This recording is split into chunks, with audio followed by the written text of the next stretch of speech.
6 smart TVs while I'm watching TikToks, and I need none of it to freeze. And they were like, we got you. And then recently they were like, we're also going to put a cap on that, though, so suck a bitch. But we'll get there. You also said, hey, every now and then I'm going to need a jerk sesh in the bathroom with my phone. Oh, always a Pornhub stream, constant. That's one smart TV, is just Pornhub. Constant. I do. Oh man, it's like I don't want to give away. I don't want to give away my secret website. It's like Blue Agave always had midget wrestling on one of the televisions. You always have Pornhub on. Yeah, beautiful. Can I tell you quickly? I just, as soon as you said midgets, I don't know why this didn't pop into my head earlier. The most disgraceful thing I was ever involved in the radio circuit. There was this traveling gaggle of midgets, and they called themselves midgets. And there were like this troupe, and they would basically degrade themselves for a nominal fee. And one of the things they would do is they would travel with like a pull behind trailer filled with paintball equipment, and then they would dress up in different kind of character outfits, and then you could take the midgets out in the woods and they'd hide. And for your fee, you got to hunt them. Oh, God. And we did it one year with a local bar down in Whaleyville. I think it's Whaleyville, Maryland. And so, yeah, you went. So it was like the midgets, they would do pro wrestling for like the local pro wrestlers, and they wanted to have like a pre-show kind of thing. And then their other side hustle was you got to midget hunt in whatever woods you wanted to drag them out to and pay them $500 a pop for. $500 for the whole gang or per midget? I remember the bar guy being like, our cut was $500, so the radio station paid $500. I don't know how much he paid. Okay, but we essentially paid our share in advertising, so we paid nothing. But I don't know how much they cost completely. But it was first it seemed whimsical and funny, until they started getting lit up with fucking neon orange and fucking yellow. And then it got sad very quickly. Yeah, I'd say. That sounds pretty good. Like, it just reminds me of a story. Like, there was a kid in Frostburg. I don't know the kid's name. I'm fairly certain he was just an Asian kid, random Asian kid. And he used to come to our Rush Week events because free booze, right? Right. And he could kick himself in the forehead. Because he was like everything was proportionate just to the right scope that he could kick himself in the forehead, and we used to get a giggle out of it. So he would do that shit like fucking 20 times in an evening. And I'm fairly certain he was concussed, but he got the drink and we laughed about it. It reminds me a lot of that, quite frankly. He's in the CTE study. The only good midget little person story I have. Dewey and that Wahoo of Fraternity. Murray, you lived at the house for a hot minute. They one time they called up a stripper service. All right, it's like, hey, not attached to any strip club, but we want you to come to our house and strip. And they found one that had a couple of short gals. And the deal was they wanted it to pump a keg beer. They wanted to pump a keg and distribute beer. And they're like, wait, what do you want them to do? Like, yeah, we'll provide, if they need a stool or some sort of elevated platform in order to just pump keg beer and fill up our and other partygoers' cups. And they said, no, that's degrading. Like, no, they don't even have to take their clothes off. And they still were like, nah, I don't know. This sounds like a catch. In some strange parallel world, that does sound degrading. They're willing to take their top off and show their little meat puppets to everybody, but somehow sitting them on a stool to fill up frat boys' beer cups, it does seem a little more degrading. Well, I think they said, okay, they can take their tops off and do it. And at that point, they weren't interested. It seemed like, no, we're not. Fine. They can get naked. We'll put up with it. Shit. Murr, we spoke on the phone about a day or two ago. You said you had a very interesting event happen to you involving your young son. Your son, 6 years old now.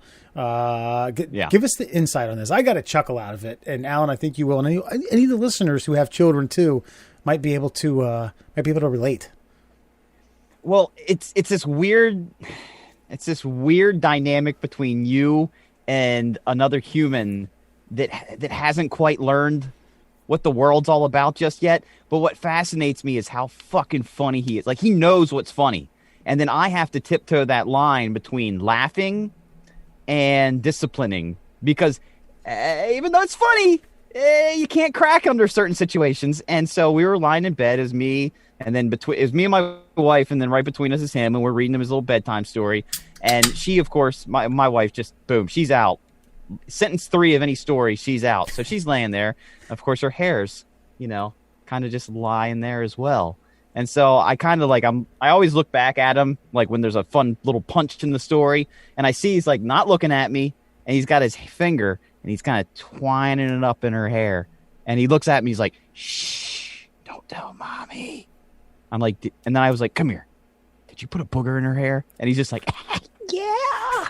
And he just starts like, ooh, like Dr. Evil face. Like, yeah, and then she heard it because she wasn't quite asleep yet. You did what? And then she freaks the fuck out on him. I'm like, okay, honey, stop. Okay. And then I'm whispering to her like, it is kind of funny. No, it's not. And so he's cackling because he knows I find it funny.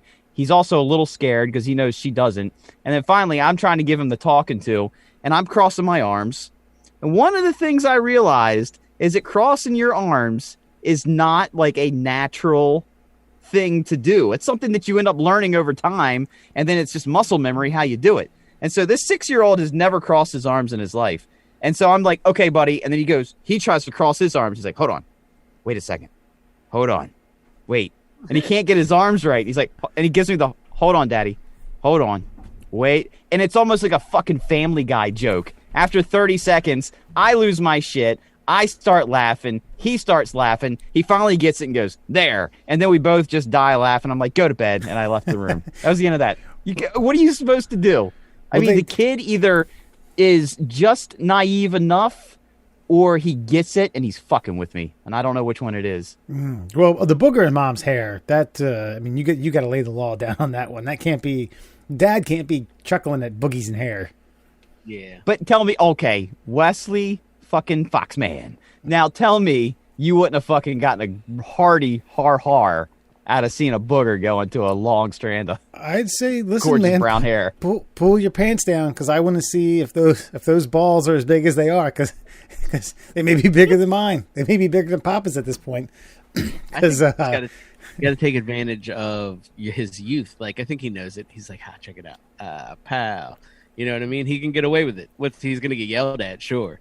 But, dad finds it funny. So you're kind of in the clear. See, I still at 38 think it's funny if the opportunity arises to rip out little pieces of paper and put it in people's hair that's in front of me that just sit there. I try not to do it to strangers. Actually, I haven't done it to a stranger in a long time, but family members and things like that. So yeah, the booger is definitely. Gosh, did she wash it out?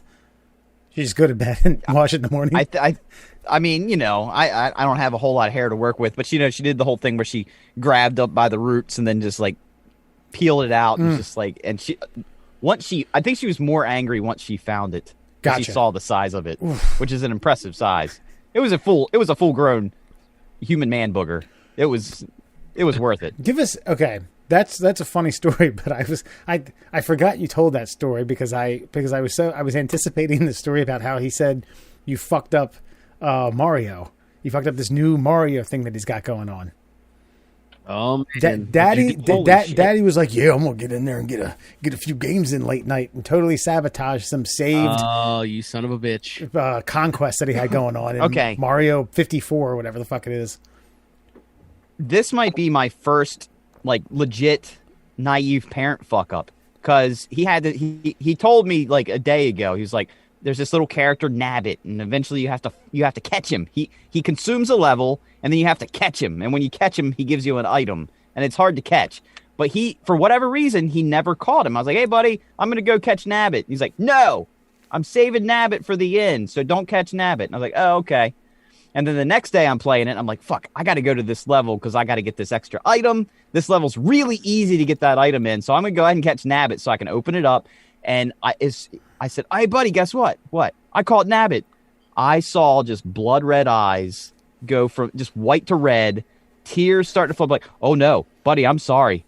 What did I do?" He's like, "I have to erase the whole game now." We were 3/4 of the way through the game. We'd found every hidden level, every secret coin there is. And I'm like, and I'm screaming at him like, "No, don't delete the game. Just don't save it where it is. Daddy can get it back. Daddy can get it back. We'll lose 2 levels. Daddy will get it back."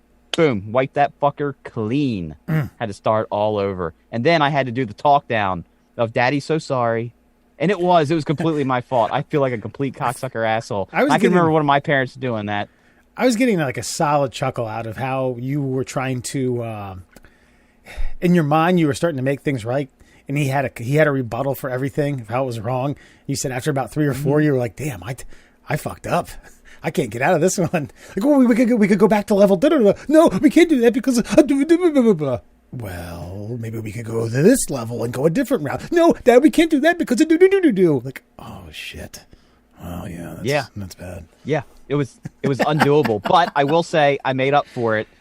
For 3 days straight, we played back and forth. I'd play 3 levels, he played 3 levels. We got right back to where he was, and then some. And so, we accomplished all things, and it was fun. It was a bonding moment, but it was only because I fucked up, and he lucked out because anytime he shouldn't have been playing video games. Like, "Hey, buddy, you want to play some more of your game? We'll try to catch you back up a little bit more." So he got 2 days of just free fucking Nintendo airtime. What game is this? Super Mario Deluxe U. Okay, Alan, you familiar? Yeah, I'm familiar. Is it money? I mean, yeah, it's a Mario game. It's a good Mario game, actually. Yeah. No, I haven't played it a whole lot. I haven't played my Switch a whole lot. I need to. I'll be honest. But yeah. I would say it's like Super Mario 3 on steroids, re-rendered to the nth degree. Okay. It's like a perfect Mario. It's a perfect side-scrolling Mario game. I did get some clarity on what I was when you had told me that story. I called Brother Dewey Love. So it was him and a buddy of his.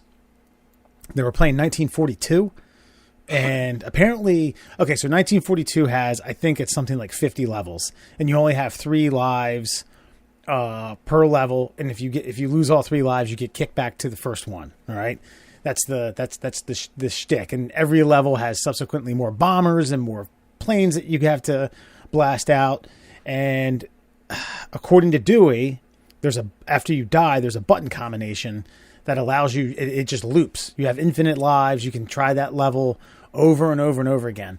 And him and this guy had been, it's like the better part of an afternoon. I mean, probably like a good 6-hour fucking 1942 sesh. And in comes Exhibit A. And Exhibit A is your typical schlep who has no business being there. Who's like, "Oh, what are you guys doing?" And they explain it and they show him the button combination. And inevitably, this clown fucks the button combination up and kicks him out, about 10 levels shy of defeating the game. And it was, "What, you fucking idiot! You goddamn moron!" I don't think they ever defeated the game. I don't think they ever, that was it. That was that was a Capcom game. I looked it up, and that up, down, down, left, right, BA start was apparently you could use that on 1942. You could use it on Mega Man, and you could use it, of course, the legendary Contra to get your 30 lives which was, in my opinion, the only way to beat that fucking game. Yeah, it was the only game that you actually needed it in my opinion. Yeah. But you wouldn't beat that game otherwise. What would it get you in Mega Man? I don't remember that. I don't know. I forget. That's a good question. It might have opened up. Opened up. Yeah, portals. Because on Mega Man, you had you had to beat each one of those stupid bosses in a specific order, or you couldn't get to the end. Whew. So I think it opened up like 4 of the bosses. To be clear, there's like 72 Mega Mans. Yeah. So, and Mega Man DOS. And too. Okay. There's been like 70 some odd Mega Mans, and there's been like about 1 million beers in between Mega Man and today. So forgive me for being a little foggy on. No. I just mean like you could use that across the series. I still think they even let you use it in some of the newer ones that you got on like PlayStation 4 and shit. Just nostalgia, because why not? Hey, Comcast get residuals for that, huh? Is it not Comcast? Damn it! What did you say? Marvel, Capcom, Capcom. Okay. Yeah. Speaking of residuals, did you guys hear that fucking Bernie made $1.8 million for that fucking sitting all cold meme? How does that work? How does that? Someone explain to me how he just like. Does this come from some sort of collective bargaining agreement amongst politicians and memes and shit? No, he took some of his favorites and he put them on sweatshirts and then sold the sweatshirts for like, I can't remember, like 40 to $70 or something like that, and sold out within a day, and it's like sold every one they printed up and made that much money. God. I thought maybe it was just had to do with if anything, because I mean there's hundreds of them. I mean that's the new hot meme. Is it a meme? Is it a meme? I would say it's a meme. I guess I don't know. It's just a Photoshop in my opinion. Yeah. I mean it took me a year to understand that a meme wasn't a meme. So I'm a little behind the bell curve on this type of stuff, but it just fascinated me. I thought maybe it was. Kind of like when they put a show in syndication, and the actors and actresses and all the paid staff are still getting paid. I don't know if it was like that, but I was just fascinated. $1.8 million. God damn. And he's putting it all to charity. Using capitalism to raise money to destroy capitalism. It's ingenious. The American way. Speaking of the American way, Alan, you got caught in the crossfire this fucking. Well, I go down the rabbit hole. I love me a good conspiracy theory, as we all do. Sure, yeah. Classholes. But man, these QAnon conspiracy theories are something else. So yeah, like we talked about, Marjorie Greene. She's a freshman representative, I believe, from Georgia. Yeah, I think she is. And she's a little crazy. You've probably seen pictures of her. She's the one that standing in the house in the House chamber with the Trump 1 mask. Making it real clear her thoughts on things. She's also the one, I believe, who introduced articles of impeachment on Biden on first day. So really getting after it. But they dug into her background, the media, as it were, the MSM. For those of you who believe, the MSM dug into her background and found out that she not only is just a QAnon believer, but she's in deep. You guys ever heard of Frazzledrip?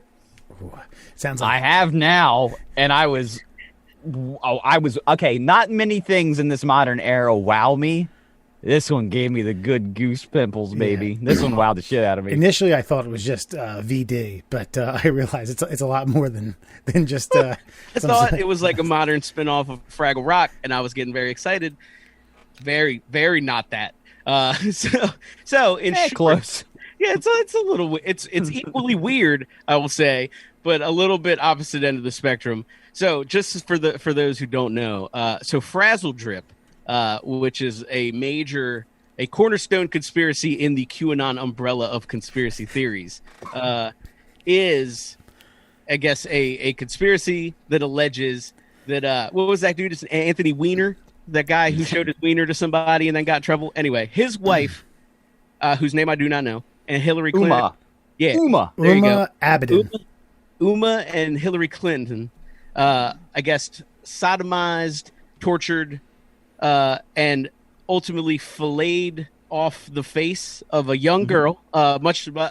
We like face off here. We talk about it all the time.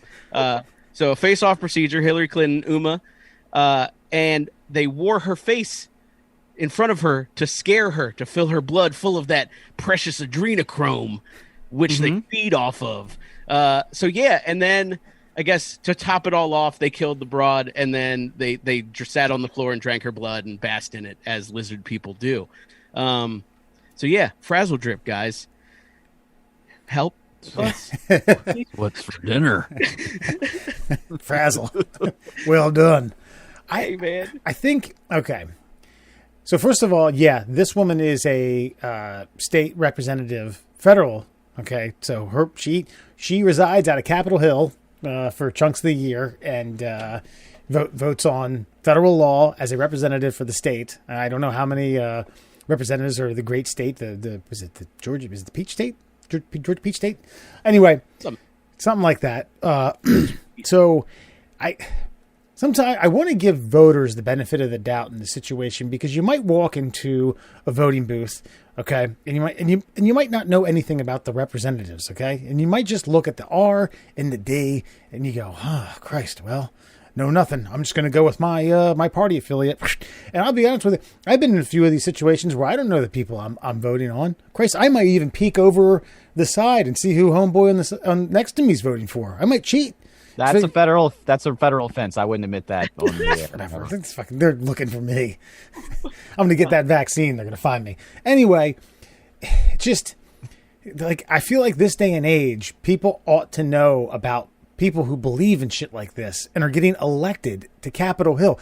To steal a line you said a few months back, this isn't your local county comptroller. All right. This isn't, God bless, or God rest Alan Fox's soul. This isn't the town of Perryville's commissioner. Okay, one of two. This isn't a position that gets you free pints of Budweiser at a local VFW. People ought to be a little more in the know of your state representatives, especially when you get some fucking lunatic like this. Baffles me, man. Fucking baffles me. And I'm glad it's only House of Reps. She gets 2 years. Get her the fuck out. I'd rather them believe in Bigfoot than this shit. Well, I've got 2 points to make on this. Okay, one, just two, Christ. Is maybe, well, 2 big ones. One is maybe if the media was a little less busy worrying about like what Trump had for breakfast and whether it was against some sort of native people's culture, they should have been delving a little further into the candidates that were running locally instead of running with national stories. Then on the other side of that is we mock them, but how many Q supporters are there out there? Maybe they were well aware of what she was up to and were like, thank God, one of us. Same thing happened with Trump.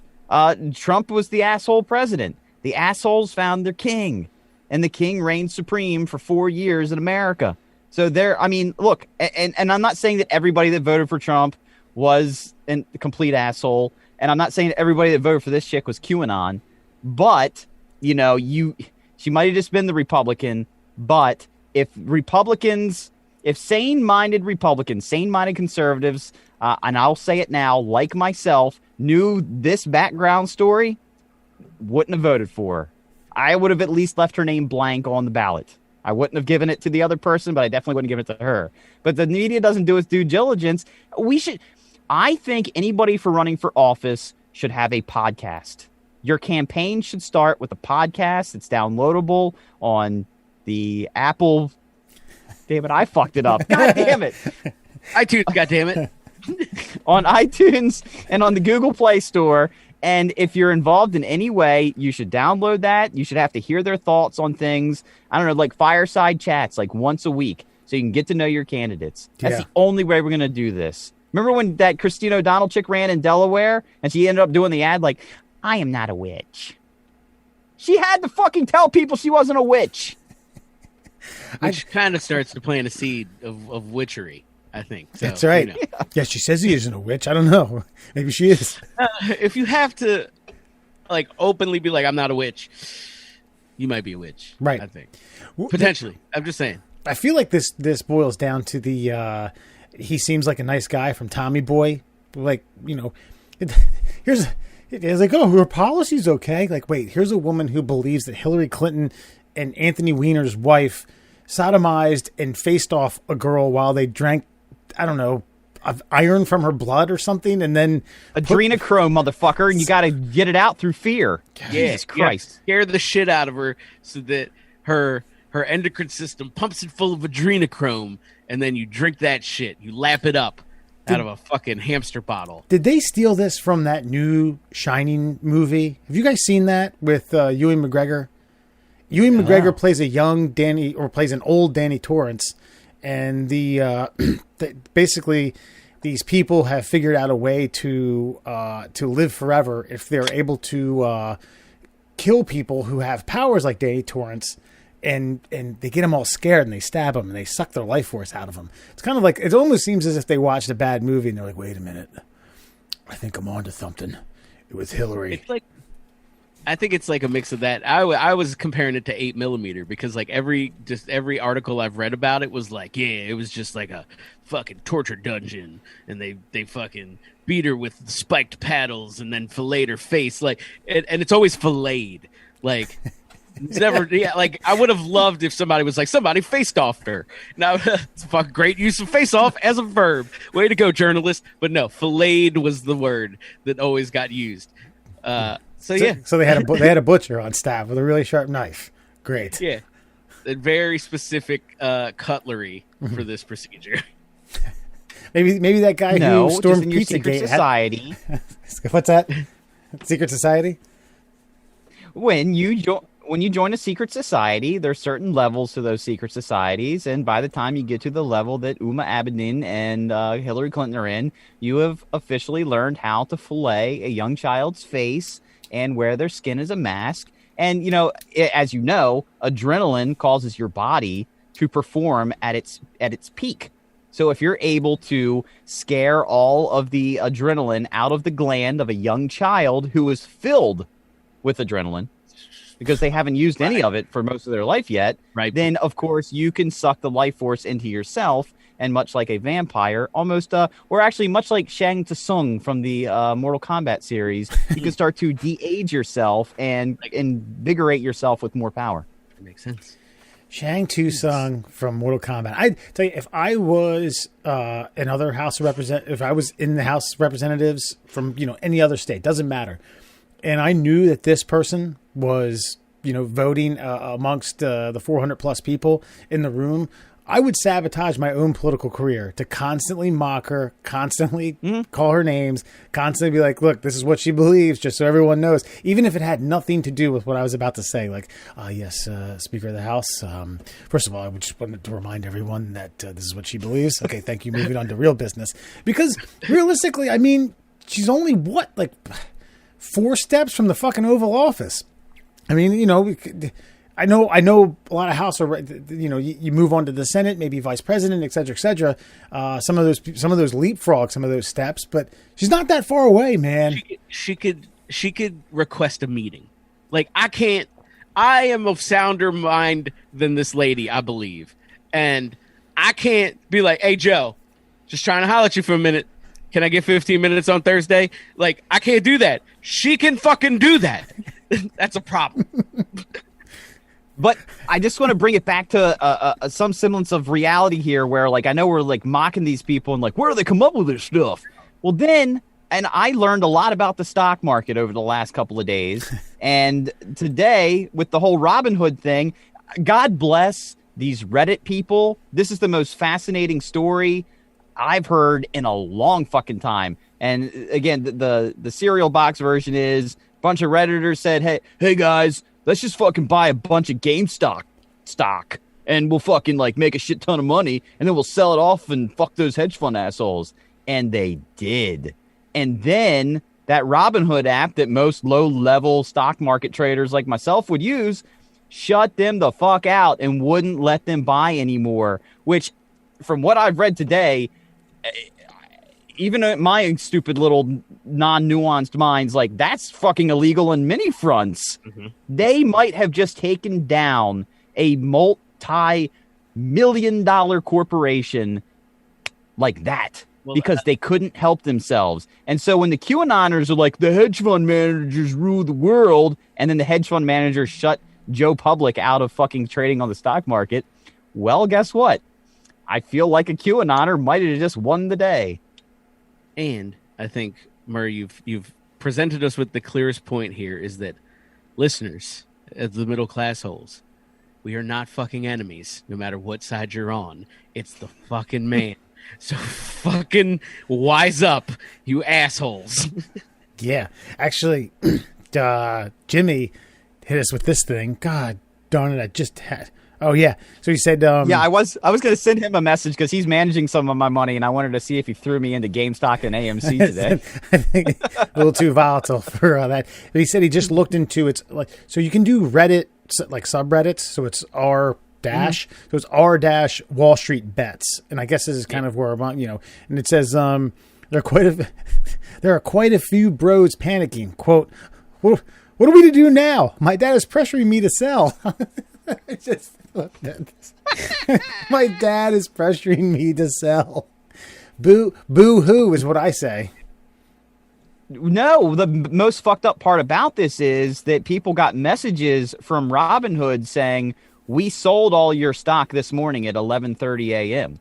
And they sold all their stock when it dipped to its lowest point. So at one point it was up into 300s, and they sold it all when it went down to like $114. They still cut a smidgen of a profit off of this, but I mean, you're talking a difference of like $200 a share versus $114. I'm sorry, a difference of $200 in your share price. Yeah, because it got up to like 360, 370 yesterday or something like that, which was fucking silly.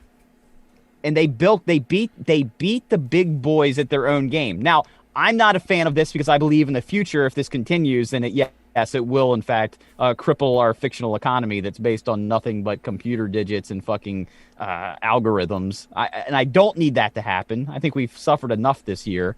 But it does go to show you that there are a minority of individuals pulling all the strings at the higher levels. And when we all catch wind of it and figure it out and crack the matrix, they shut the matrix down and shut us out. Yeah, but go ahead, Alan. I just want to point out, too, you raised a good point. Like, obviously, we can't keep fucking playing with this amount of money or the economy will probably blow up.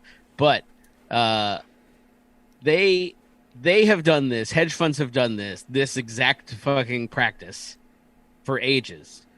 And every now and then, they fuck it up. I don't know if you guys remember a little year called 2008.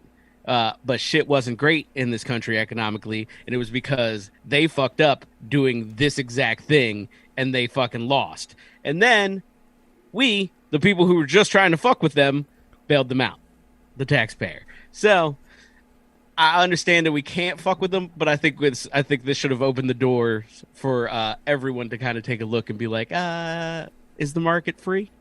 And should it stay that way? Yeah, but every now and then you gotta fuck with them. Every now and then you gotta pluck a few strings. Yeah. Every now and then this is a big fuck with them. You gotta show them who's boss. Kind of. But for me, like when we're talking about drinking small children's adrenochrome, and then we're talking about finding a hole in the economic system, and the QAnoners are on both of those stories. I bet you most of the bros that figured this out are probably Q supporters. And so it's like it's kind of like the Alex Jones situation where he knows some stuff, but he doesn't know what it means. And then he starts coming up with these outlandish theories on what it means. And you're like, okay, you're fucking stupid. But then it's like, fuck, but he was right about Epstein, but he was right about the Bohemian Grove, but he was wrong about the kids getting shot up in Massachusetts. So it's like, they're right and they're wrong, and people believe them because they're right sometimes. Yeah, and that's what we said. We said the QAnon shaman, same thing. Like he references those operations, those things. Those are real. So I think that's what. Like, I'd be hesitant to give them too much credit and be like, "See, some of that's kind of true," because we're towing the line. Like, yeah, some of that's kind of true, and then you could take that. They take that somewhat kind of true piece and say, but kids getting killed and filleted and blood drinking, like it goes off the rails a little bit. So toe the line. Which way you go with that line, I think, dictates a lot of your reputation and what we should think about you. Do you think the QAnon shaman believes in Frazzledrip? Do you think? Yes. Absolutely. Yeah. Yeah, because there was a video I saw with him who he described two factions. I forget what the fucking what. Like it's the cabal and something else, and Hillary Clinton's part of the cabal, and like those are the fucking lizard people that have these ritual fucking like blood sacrifices and shit. Yeah. So like 100% that guy's Frazzledrip. Yeah. 100%. This is where I get into like when I've debated in the past with the conspiracy theorists. Okay, when they say, there's no harm in believing this stuff. I don't know why you get so up in arms about it. And I say, one, fucking Pizzagate Okay, guy went there with an automatic weapon thinking that there was some child pornography ring going on in a pizza shop and Hillary Clinton was behind it. Remember, you brought it up. He got all bummed out that it was just a fucking pizza shop, brick oven pizza that was serving probably well-crafted pizza. And now we have a state representative who believes that Hillary Clinton was drinking iron from, sorry, I'm going to fuck it up again. Was sucking adrenochrome from a fresh filleted person's face. God, it is. It can be disturbing. Here's the thing, though. I've heard of the adrenochrome thing before. I hadn't heard how they obtained the adrenochrome. I did hear that Hillary Clinton may have suckled on some adrenochrome. But then, here's where it gets deeper. Ooh, is then you had these guys also... the plot thickens when you start talking about Jeffrey Epstein. It's like, oh, well, I can tell you where they were drinking the adrenochrome. They were drinking the adrenochrome on Epstein Island. And guess what? And then all of a sudden, there's this other story of like, well, they were building a compound underground on Epstein Island, and they demolished it, and nobody's allowed inside now on Epstein Island. So what were they doing down there? And Bill Clinton flew there 26 times on Epstein's private jet. Where is the evidence? Where's the flight logs? Well, there's another one. Like I think I heard QAnon shaman say that fucking there is a military, so there's a nuclear submarine based at fucking Epstein Island, and Ghislaine Maxwell is a submarine pilot. Yep. So that they would submarine fucking kids under the water like fucking cocaine dealers. Fucking crazy shit, man. We've chatted about that. Speaking of conspiracies, this is right up your guys' alley. The last one before our first break here. So there's hunting season and there's Bigfoot hunting season. An Oklahoma lawmaker has pitched a bill to create a bona fide Bigfoot hunting season in the Sooner State.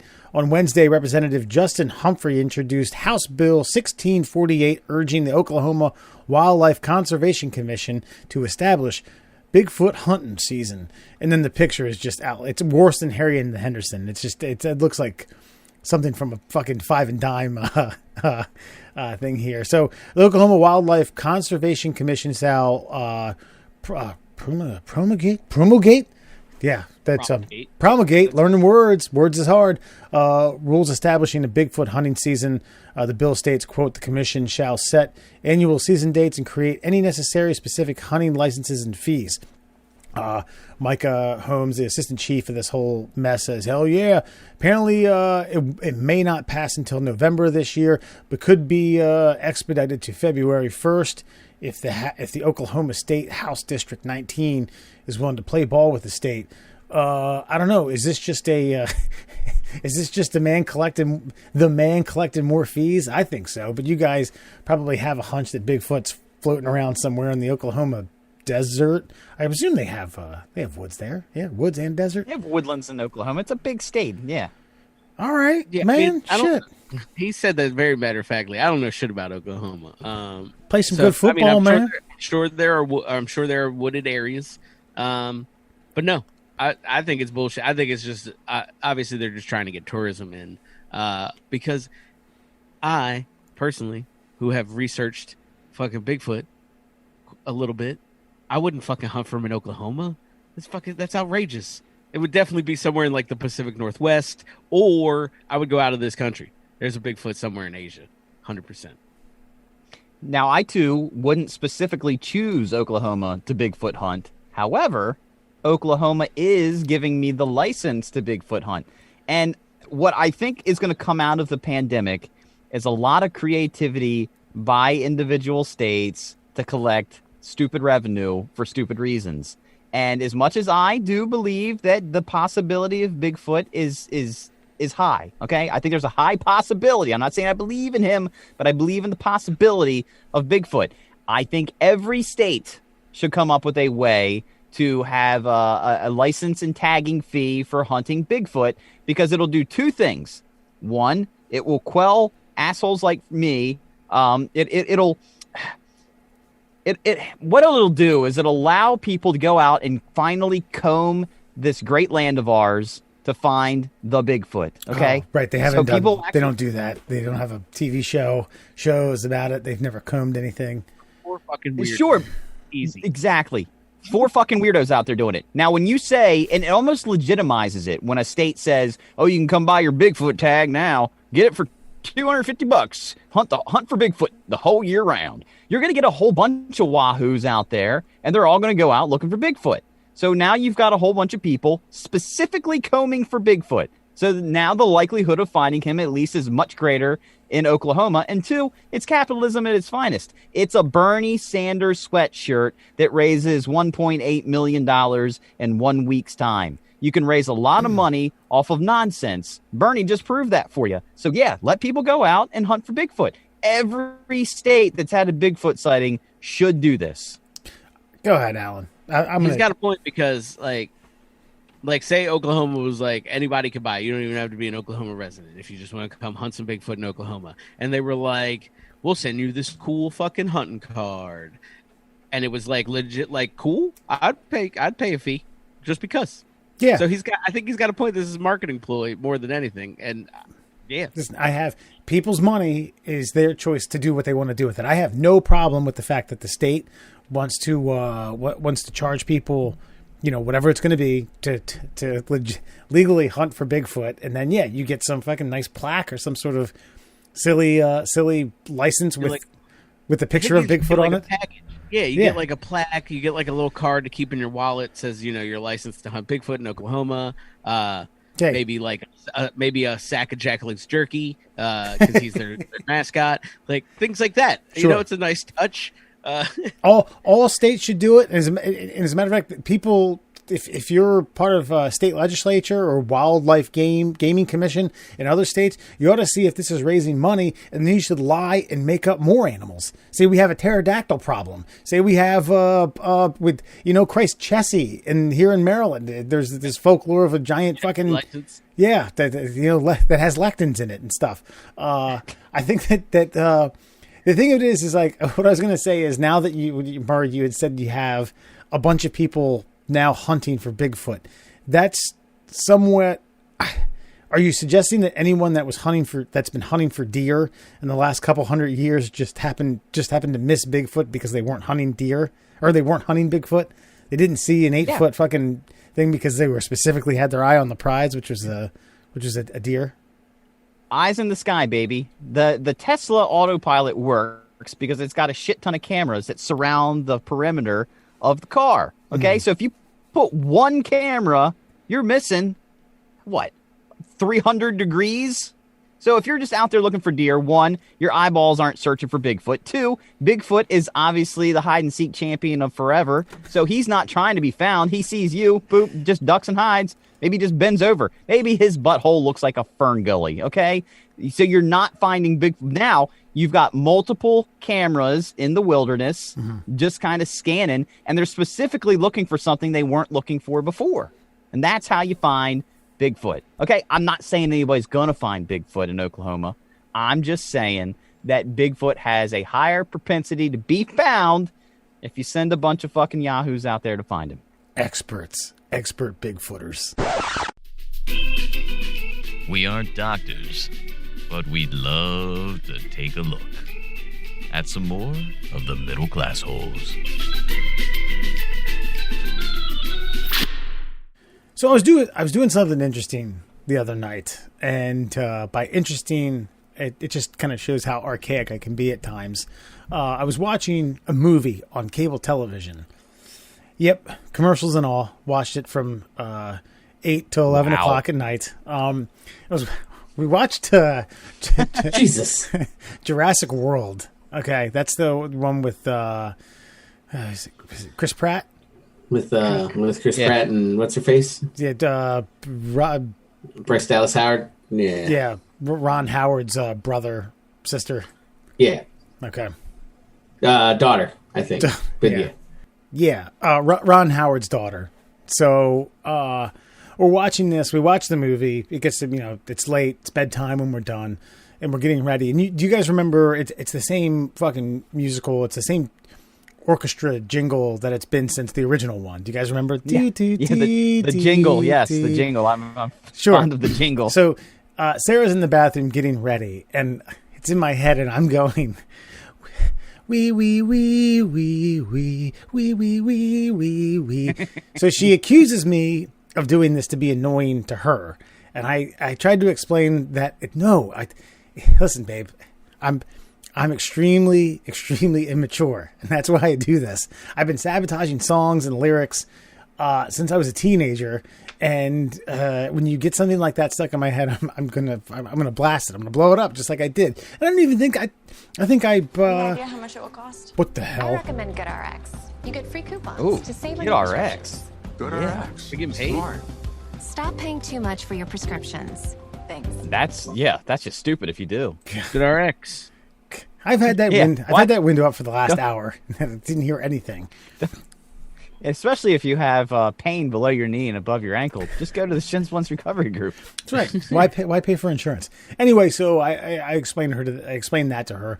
And to remind, it actually leads into the article that you posted, Mur, the other day about the idiot bumbler. Go ahead.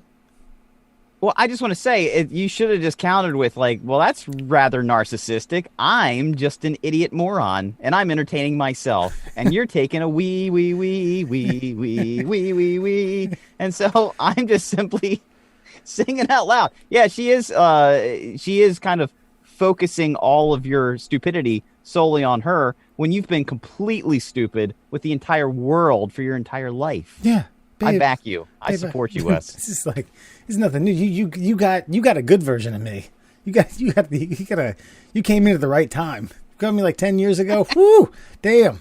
Hot fire. Anyway, so yeah, this idiot, this bumbling idiot legitimately is on a date.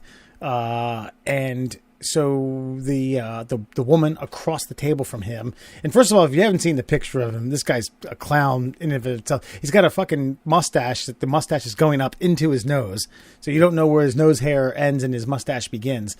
And he's looking at other potential bumblers or bumble dates while they're on a date, and she catches this as a reflection from his spectacles or glasses on his cell phone. I mean, fair. You guys have any opinion on that?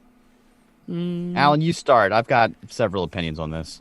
I mean, it's probably a poor decision, especially if you have glasses. As a guy with glasses, or as Wes called it, a bespectacled gentleman, I know to be like, if I'm gonna take a look at something possibly scandalous across from somebody who might consider said thing scandalous, I'm not gonna like give you a solid shot from the glasses to get a read on me. So there's a bit of situational awareness I think my man did not have, which cost him.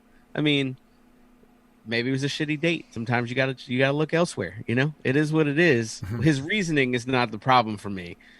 You got to do what you got to do. It's more so his lack of skill in trying to get the booty. It just didn't work out. I would say he obviously didn't want the booty, and that's why he was searching for more booty. Yeah. And that reflection that she's so concerned about should really be a reflection of her. Why was he looking for another date while on a date?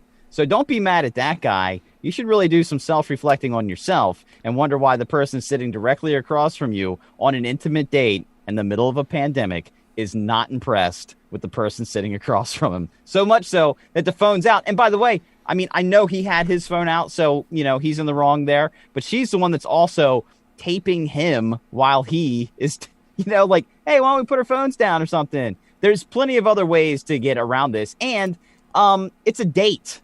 It's not a relationship starter, per se. This is a getting to know you moment. And you can leave at any time. So rather than just get up and leave and walk away with your dignity, you then attempt to shame the other person into somehow creating some self-worth for yourself. Like, well, I'm not the asshole. He's obviously the asshole. So I'm going to put him on blast all over the World Wide Web. So everybody that's ever existed in humanity knows this guy's a dick. And he looks for other dates on stupidly named dating sites. Good for her. Fuck that. I disagree wholeheartedly. Good for her. She doesn't put him on blast. Sitting there fucking bumbling while you're on a fucking date. If that's the case, if you're unimpressed, either get a check right then and there or speed the process up. Don't get dessert. Pay for your check and say I got a split. Well, here's a good Okay, let's jump in the Wayback Machine. And this is right around the time, I guess, senior year of high school is when, you know, the ability to log onto the internet existed for me and my cohorts. And the only things that were really, like, real time were chat rooms. And by real time, that was like, ooh, I sent her a message. Let's wait about 5.5 minutes and see if she responds back. And so what me and, we'll say, and again, it's anonymity, me and Ron and company would do is we would say to meet us at the Christiana Mall. And then we would tell them wait in front of like Cinnabon at, 7:45 on Friday. And so what Ron would then do is when he saw them where they were supposed to meet him, he would walk by several times and like eye them up and down and be like, nah, just keep going. So he would just straight stand them up if he didn't like what he was looking at. If it was as advertised, then he would go up, and then that's when they would mosey on down to the old food court. So this kind of thing has been happening forever. It's just technology makes it easier and more in the moment. Yeah, he's got a point. I can't knock him. No, not this 1997 era of that.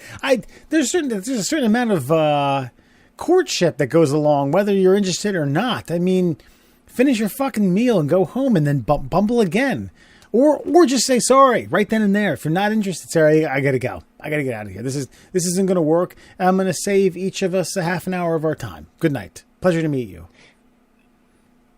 You're paying for the meal. Goodbye. I find that if you tell them that you have to clean your sink, they usually take it well. Is that a good out? Pro tip. I mean, hey, I've been married for a while and I've been booed up for like 10 years. So like, I don't know if my advice is any good, but give it a try.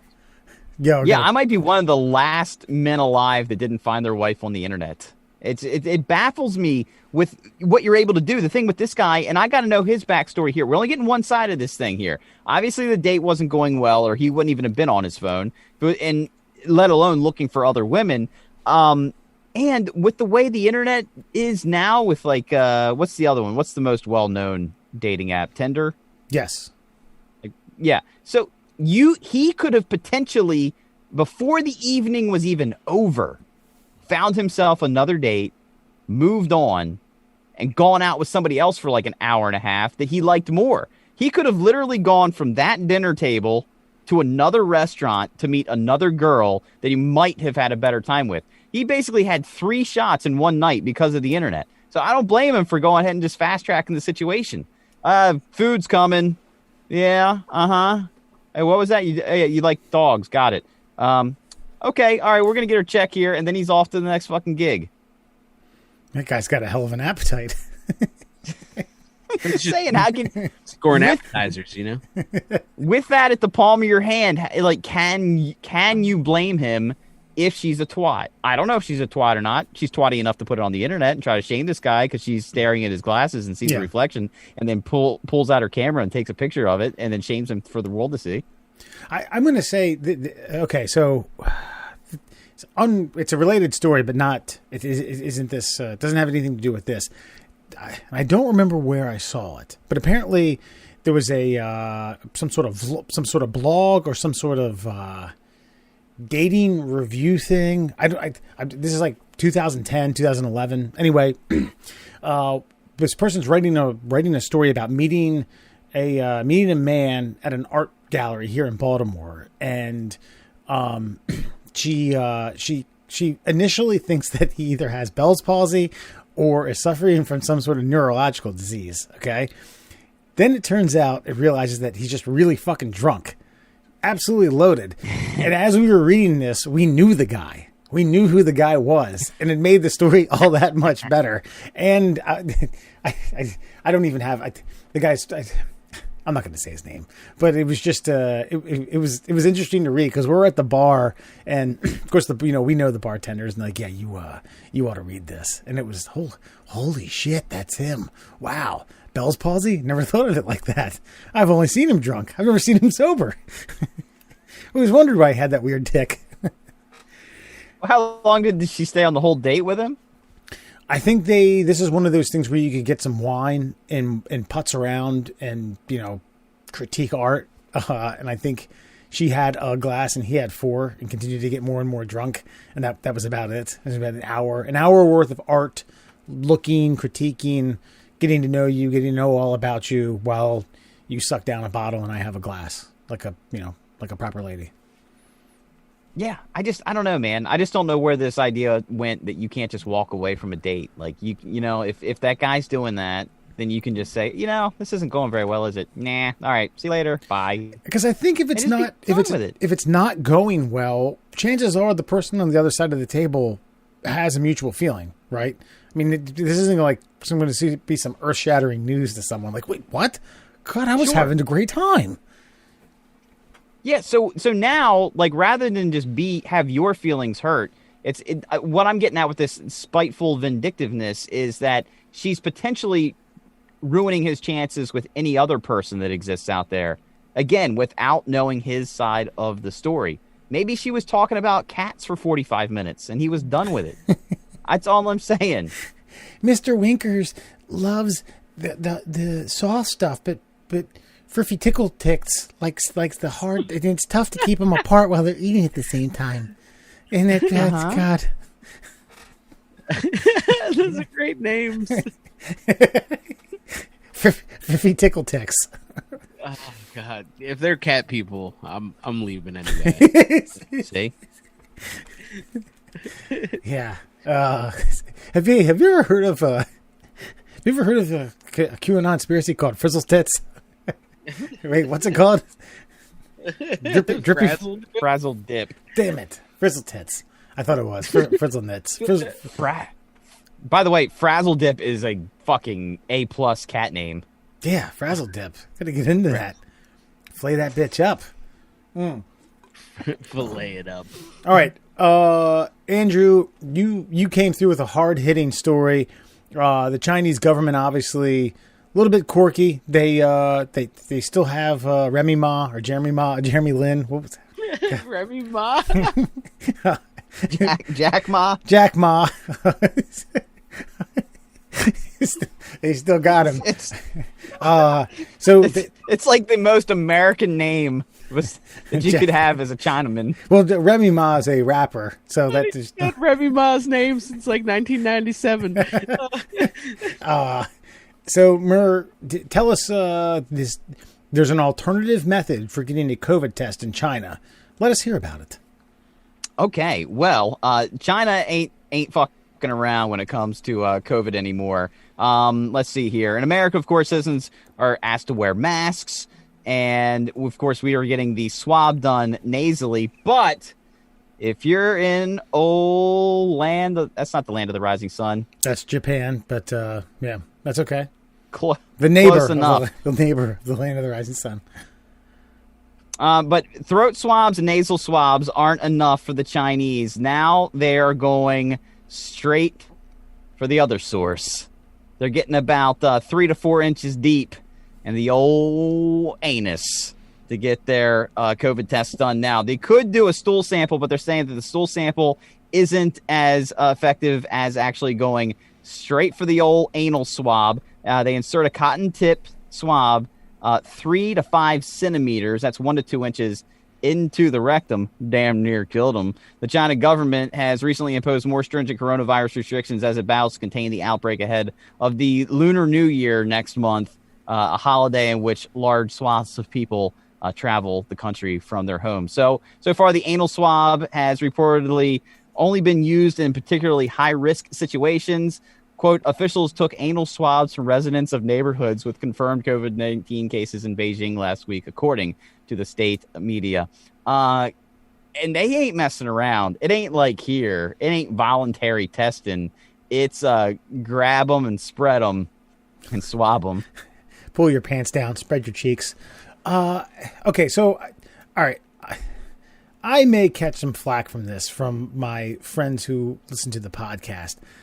I don't think an inch or two in your rectum with a cotton swab is going to be any less uncomfortable than jamming it up in your nose as they do now. Maybe I'm wrong. I mean, the cotton swab. Come on, it's nothing. It's like a little thermometer. Yeah, in your asshole by a stranger. dry though. I think because at least the thermometer they can give it a little KY and get it on up in there, but the cotton swab you can't moisten the cotton swab. It would fuck up the sample. Understood. Dry swab up in the butt. I'm just saying that I don't think this is something that you'd like jump 3 feet in the air when it penetrated you. I mean, you're talking. Anywho, I mean, take a picture of the next dump you take and tell me if that's not fucking much more dastardly than 2 inches of a cotton swab. My question is that just as accurate as up your nose? If you have the apparently flu, it's more accurate. If you have the flu, your rear end has the antibodies, has the telltale signs of COVID. The logic they're going with is that after it's not detectable in your nose, it's still in your system. So Right. if it's still in your system, like when you're shitting, it'll be able to detect it. So if your digestive tract still has the virus in it, then that means you still have it and can still spread it. Okay. So yeah. So even though you may, and a lot of the problems with the nasal swab, for example, let's say your immune system is top notch, is killer immune system, like just taking that shit out. Like there's a lot of people like myself. I walk a lot every day. I take my vitamins every day. I say my prayers, brother, and I may have the coronavirus in my nasal passages, but I may not get it because my body's able to fight it off. But I can still spread it to you. Okay. Because it's in my nasal passages and I'm breathing it out. So even if it's not in the nasal passage, you could still have it in your body, which makes you a spreader. And they're trying to, and it's China. It's China. They can go into every homeowners association across the land and say, bend over and spread them, baby. Here comes Peter Cottontail up your ass. Nice. No, he's not wrong. But medically speaking, yeah. Like if you ever go to the hospital for anything really serious illness-wise, they will fucking 100% take a stool sample and send that bitch to the lab. Because pretty much everything that's possibly wrong with you is detectable in your shit. In the poo. Right. Yep. And this is like, the weird thing is, what's China now? 1.3 billion, 1.25, 1.3. Maybe. We'll say $1 billion and some change. I've seen over my years of internet porn some pretty epic gangbangs. I mean, like 500-600 people, 1.6 billion cotton swabs in the rear end. That might be some sort of record. Yeah, 1.4, just under 1.4 billion. Yeah, I mean, Christ, even half of that. That's a lot of penetrating in one day. Man, that's crazy. 1.4 in China, 1.36 in India, 328 million in the States. Talk about job security. Become a nurse in China. Christ. Good to go. Euthanasia. Ain't just a bunch of kids in China. Oh boy! Well, okay. Well, I guess glad to be an American. Glad that I'm not getting swabs jammed in my rear end, even though I said it wouldn't be as uncomfortable as you're making it out to be. But that's fine. I understand. Okay, listen. There's a drastic difference between your body naturally pushing something out and someone taking a foreign object and jamming it in. Right. It's a different.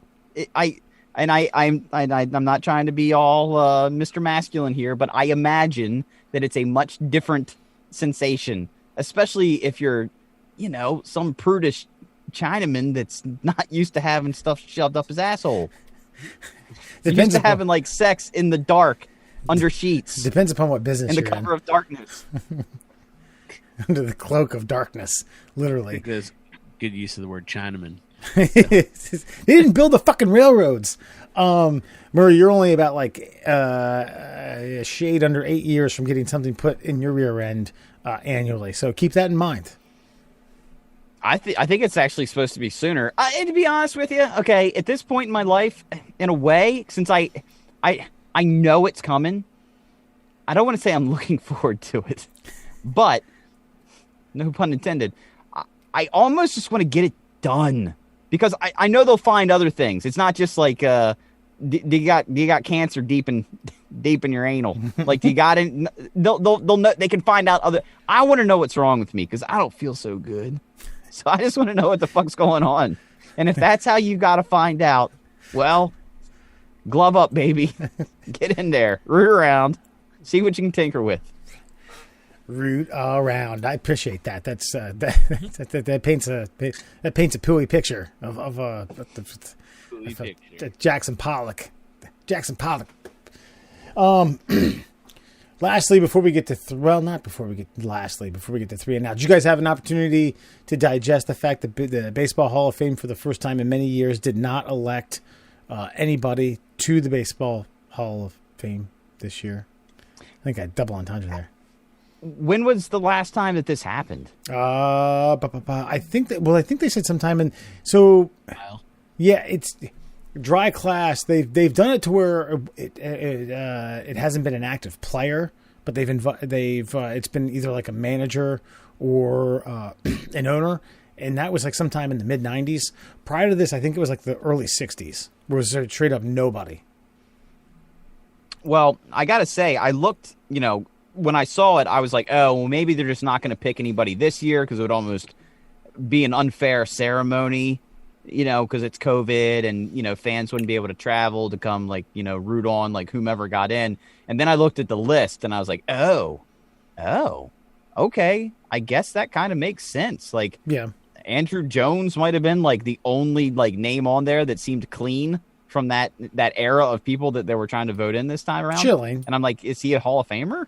So I was like, no, I don't think so. So yeah, I get it. Schilling got had 71% of the vote. I also think my theory is that because the folks that got inducted last year, Jeter, Larry Walker, that they didn't have a ceremony, and they're actually going to get inducted. Officially this year. They're in, but it's going to be a ceremony this year. That there was some incentive to not pollute the waters, especially with the Derek Jeter, man. New York's backyard. It's probably, depending upon how vaccines get rolled out, it might break the record, which was set by Cal Ripken and Tony Gwynn of most people showing up at this fucking thing. So I think that took weighed.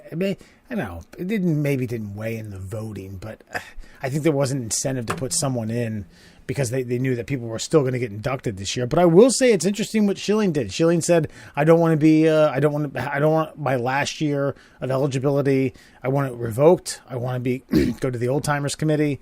He's been outspoken, which some people theorize it ruined his fucking chances of getting inducted. I don't know if that's the case, but he is an asshole, but he was a hell of a pitcher. I don't know if he's a Hall of Famer. He's like 50-50 to me.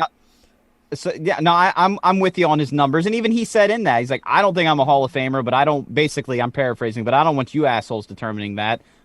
Take me off the list, and I'll let the real players decide whether I get in. And Alan, I know you've got feelings on this, and it's fine. And I have no problem with your feelings on this. But in your mind, let's say his numbers are just a tinge better than what they currently are. Does his outspokenness, does that prevent him in your mind?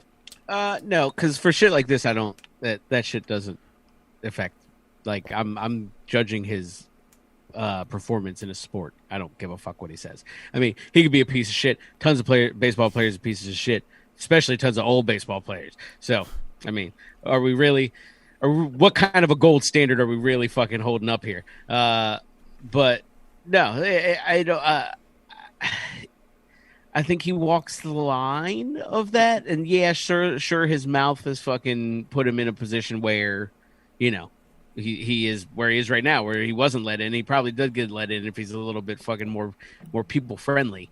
But he's also, he had some, great performances, but I don't know if he's a Hall of Famer. Honestly, that's just my opinion. I don't know. I don't think so.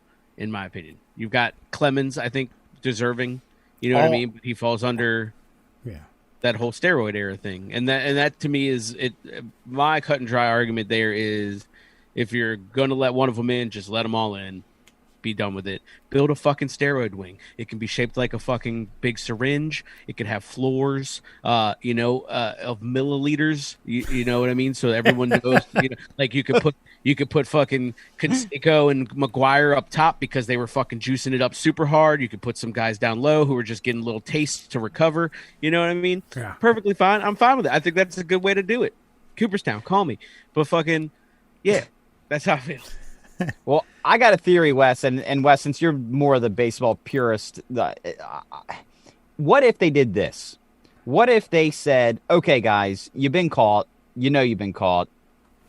Like, pure transparency.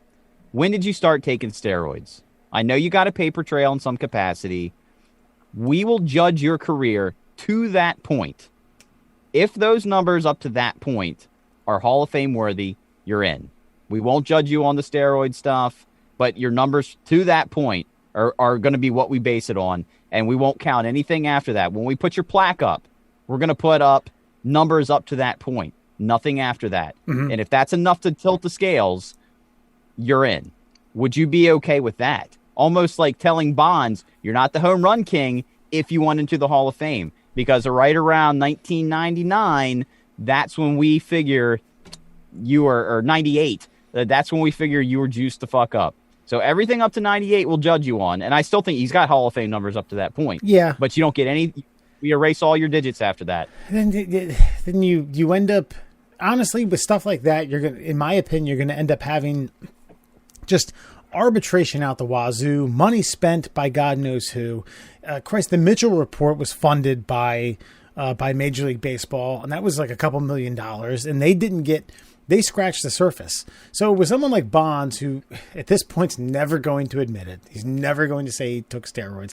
Clemens as well. Clemens is probably worse. You could probably fucking have that guy like Indiana Jones, Temple of Doom style, like going into a pit of lava, and he'll be like, "No, never did it." Honestly, I personally think you should let them all in. Let them all in. If you want to put an asterisk on the plaque that says either known steroid user or suspected of steroid using, if they never got caught, never wound up on the Mitchell report or any of the other the Balco conspiracy type thing. Problem is, there was no testing. There was no rule, law. All it was this wink from some ethical hierarchy that wasn't around Major League Baseball. There was no rule against it. That's like, okay, let me try to put this into context. Okay, you're in high school. Okay, think of a class that you weren't really hot at. All right, you got a class in mind? I got several. Okay, all right. Teacher says, okay, I'm going to tell you what. I'm going to hand you all the tests. I'm going to walk out of the class. We're not going to monitor any cheating that goes on, but we want you to know that if you cheat inside your heart, it's bad. All right? Want you to know that. All right. Take care. I'll be back in an hour. Click. What are you going to do? Yeah. No, I get your point. Cheat. Yeah. It isn't like there's no rule against it. So that's Major League Baseball's fault. Put them all in. Even like the Pettits of the world. McGuire, Sosa, A-Rod's coming up. Manny. Put them all in. Put them all in and fucking just say, hey, known steroid user, suspected steroid user. They're all Hall of Famers. It's done at this point. We're way past that. Now you run the risk. When these guys don't get in, you're going to end up having schleps who were like borderline Hall of Famers that don't deserve to get in because they like, well, we got to have a ceremony. We got to get someone up there. Well, they've obviously proved they're willing to go the other way on that they're willing to not have a ceremony. So they've proven that point. They're having a ceremony this year. Because I know, but I know, but they're willing not to vote anybody into the Hall of Fame this year. And what I found most fascinating about that list, the fact that Curt Schilling didn't make it. Curt Schilling, the only one on the list there, or the only one on the list that had the potential to make it into the Hall, he was denied as well. And he's the only clean one of like the three that had a chance that didn't make it. Right. And it's like, and it's because he runs his mouth about political issues post-career, because he didn't do that while he was playing. I don't remember Curt Schilling making... Well, that's because there wasn't social media the way it is now. That's a fair point. But okay, back to Kurt Schilling, though. Well, actually, you know what, though? The reason I have a problem with the steroid guys making it into the Hall of Fame is because you skew the numbers so dramatically in the plus direction that I don't know how many decades will it take for the players of the game to be able to get to that potential naturally. Like Bonds' fucking home run records. Yeah, but how's anybody going to do that naturally? Hank Aaron was close. I mean, Bonds is only like 6 or 7 ahead of him. What? Okay, no, I thought he had like a season's worth of home runs ahead. No, it's only like Hank. 6 or 7. It's like 663. Yeah, it's only like 8 or 9 ahead of him. But you know how much juice, you know how much clean and clear had to fucking go on that skin. You know how many hat sizes had to change to get to that fucking number. True. I was say also like I don't know, but how many, 60 plus 70 home run years did Hank Aaron have? 0. I can tell you right now. I know his top 3. It was 47 once, 44 twice. Yeah. So like, I just fucking homeboy was clipping off, 20 more a season there for a while. Yeah. Yeah. Even when even early 40s, like I was still pumping out, low 20s. Yeah. And the other thing is with like all the growth hormones and steroids and stuff, it's longevity. Those guys' careers probably would have been over 4 or 5 seasons earlier if they hadn't been doing that kind of thing. And just using Phillip Rivers, who just retired from the NFL as an example, he's borderline. Could he be a Hall of Famer? You could make an argument. He's probably not because he didn't win a lot of big games, but he had a 17-year career. So of course his numbers were high. He just played long enough to get a lot of yards. I'm not saying he wasn't a good quarterback. I'm not saying he wasn't a great quarterback. I'm saying in comparison to some of the other quarterbacks that have made the Hall of Fame, he played such a immense period of time that his numbers looked better maybe than he actually was because he just played for so long. So somebody like Bonds and Clemens, especially Clemens, I mean, pitchers' arms fall apart, especially playing the way Clemens played because he was from a more old school version of the game, throwing a lot more pitches, playing a lot more games. His career probably would have been done. He wouldn't have been as dominant without that shit. And so I'm just saying, like, there's pitchers now that won't have the opportunity to perform at that level that late in life because they won't have the opportunity to, quote unquote, not cheat.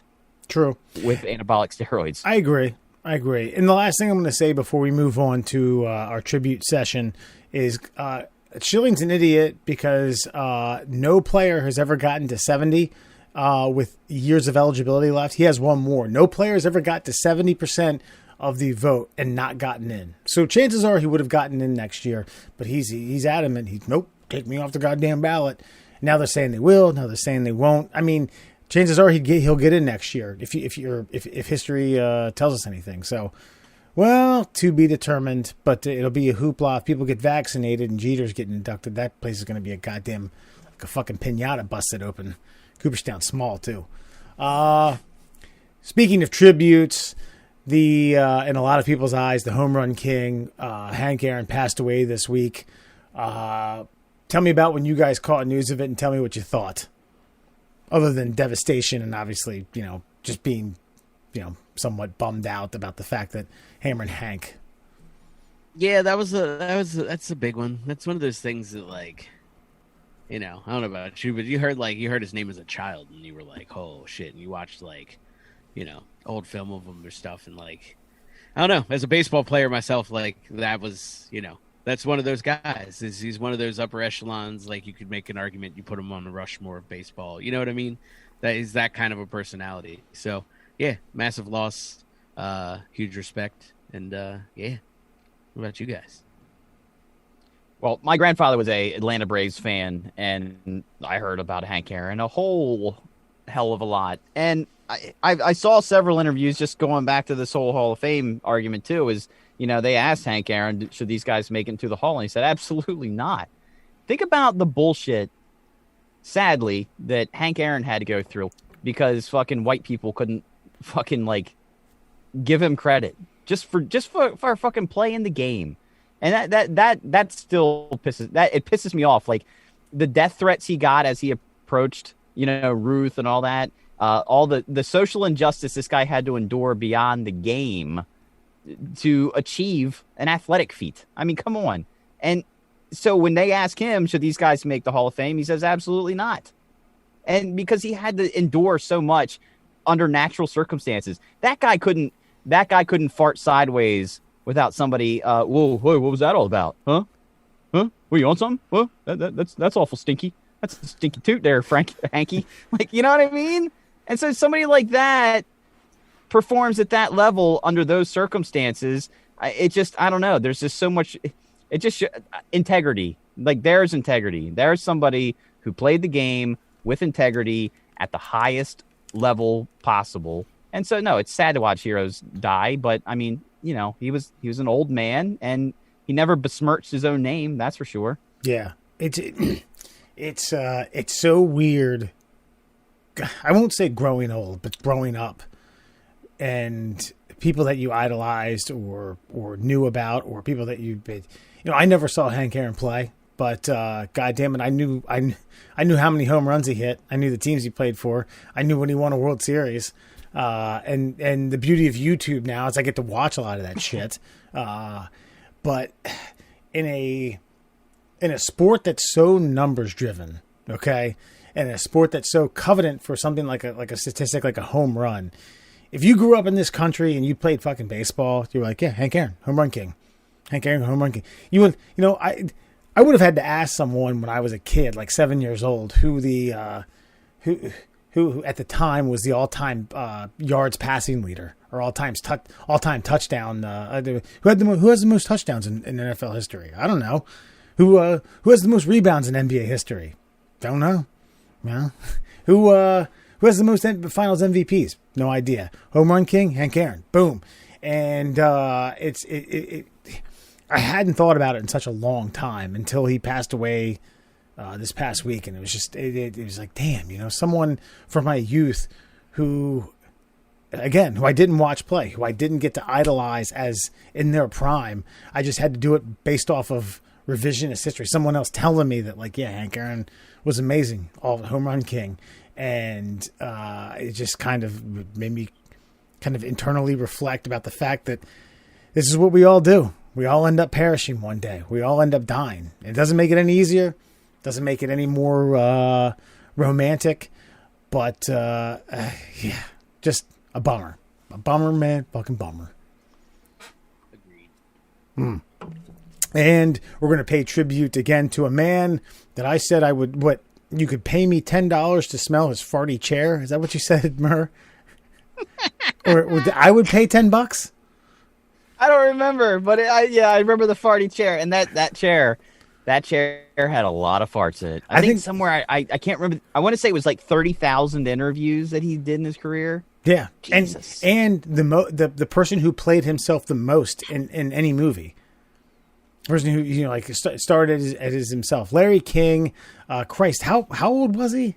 97. He's like 87. Like he wasn't 7. Yeah, he wasn't. I said 90. Said that sarcastically. Passed away. No, again, I didn't idolize Larry King like the way I did Hank Aaron. But the fact is, growing up in the era that we grew up, I don't think you could go much more than a week or two without catching a CNN interview late with him really grilling as much as he could grill someone. Passed away this past week as well, and we've made fun of him a few times on this show. But I don't know, man. One up to that guy. Hope he's doing well.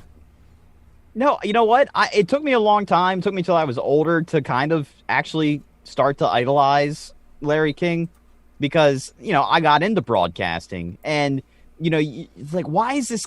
Eventually I had to ask, why is this guy such a good interviewer?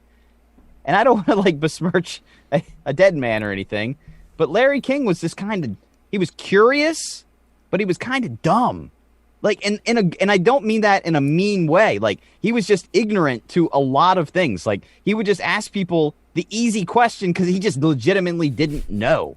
He didn't know the answer to that question. So he asked it, but it was such a simplistic question that most other interviewers wouldn't ask it because it was just. But people like to answer easy questions. It allows for the person being interviewed to really expand on their thoughts because it's such a new.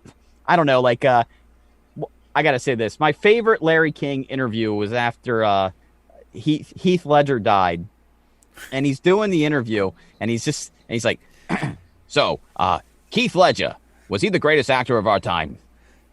And somebody's like, well, it's Heath, and no, he was really good for this generation. Yes, okay, so you wouldn't say the greatest actor of this time. Well, Keith Ledger.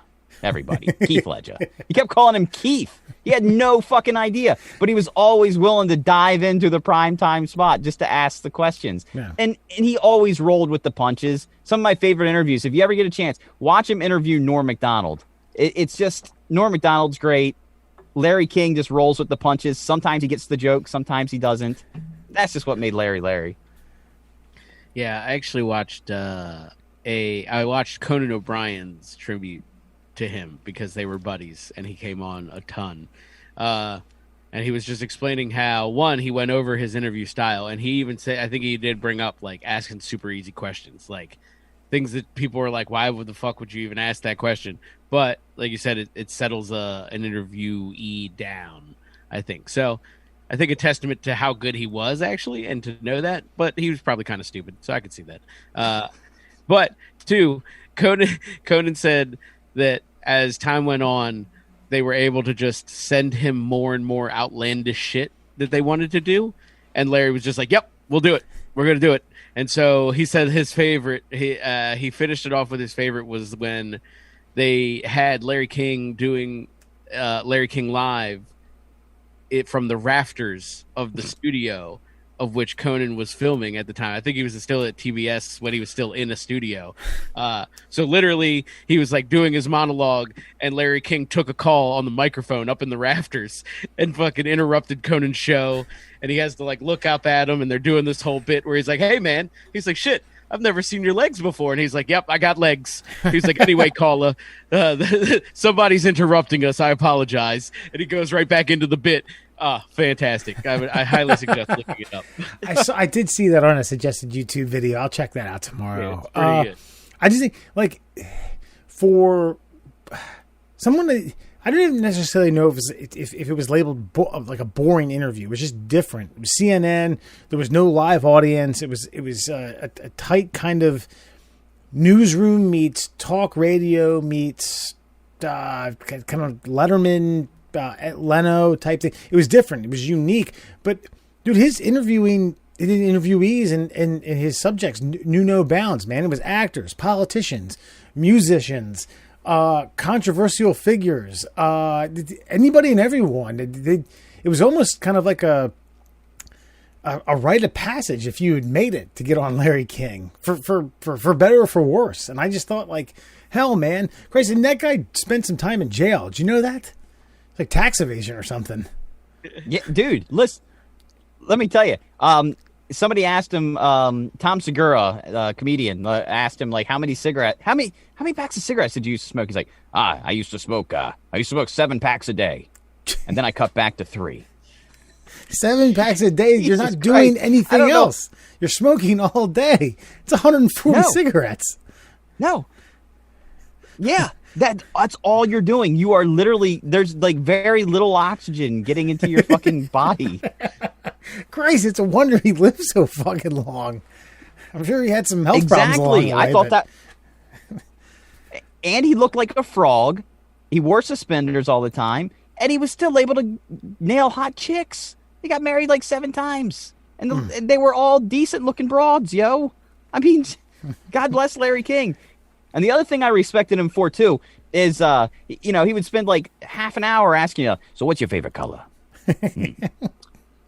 Now, did you take that money? He would always ask the question that the reason the person was there was, is Larry going to ask it? Right. And no matter how benign the interview was up to a certain point, he was going to ask the question. And he had no animosity. He just wanted the answer. Right. And he would challenge you, and he didn't back down, and that's what makes a great fucking interviewer. So, God bless you, Larry King. God bless you, Hank Aaron. Here's to you. All right, 3 and Out coming up after this.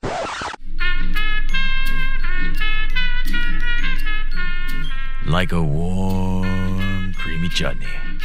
Get ready for another spoonful of the middle class holes.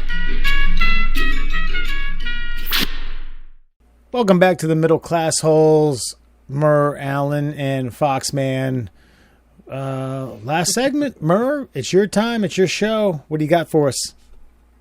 All right, my friends, it's officially time for your favorite 3 questions of the week. It's time for 3 and Out. And, of course, 3 and Out being brought to you, as always, by the Shin Splints Recovery Group. Make sure you find them online on Facebook.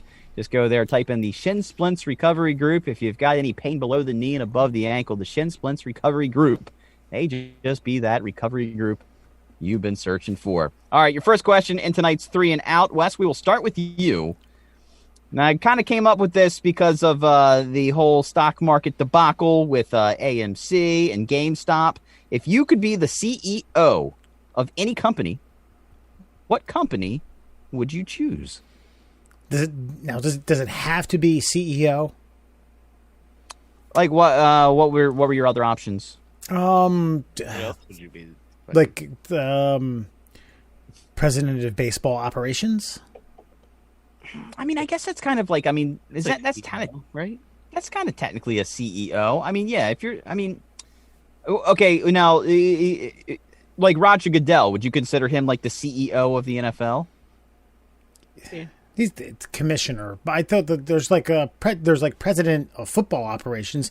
Typically, that is it's a made up term for general manager. Sometimes you have general managers, sometimes you have general managers and president of baseball operations. That's because you have a hands off owner. Okay, now CEO stands for what? Chief Executive Officer, correct? Correct. Chief means man in charge of decision making. Mm-hmm.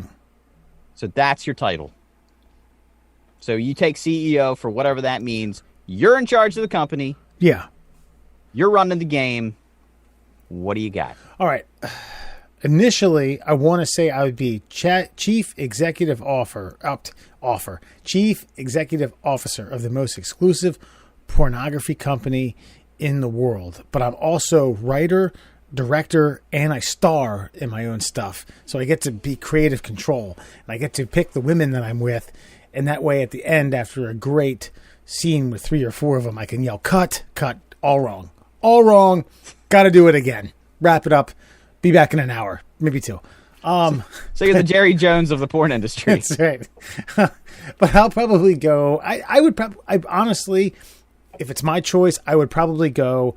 head of baseball operations for the Baltimore Orioles. It's my favorite sport franchise. I think I could right the ship. I think, now it's the opportunity. I can get in there. I think everybody that takes the job thinks they can right the ship, but man, we're still looking for a captain, aren't we? So I'm just saying, because the only reason it's kind of like that whole "don't meet your heroes" thing. Mm-hmm. I don't want to piss on your answer here, but I mean, what if you fuck up the Orioles worse than you got them? Like, would you be able to sleep at night knowing that? Well, I mean, yeah, I'd sleep in a bed made of money. I don't know. I don't know. I don't know. I would like to give it a crack if alternately, if you're looking for a cush thing,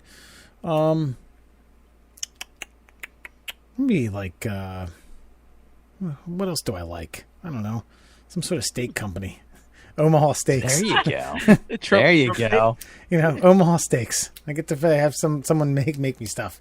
Frazzledrip. The Frazzledrip Steak Company. Thin fillets. Thin fillets. I like it. All right, Alan, you could be the CEO of any company. What company do you choose?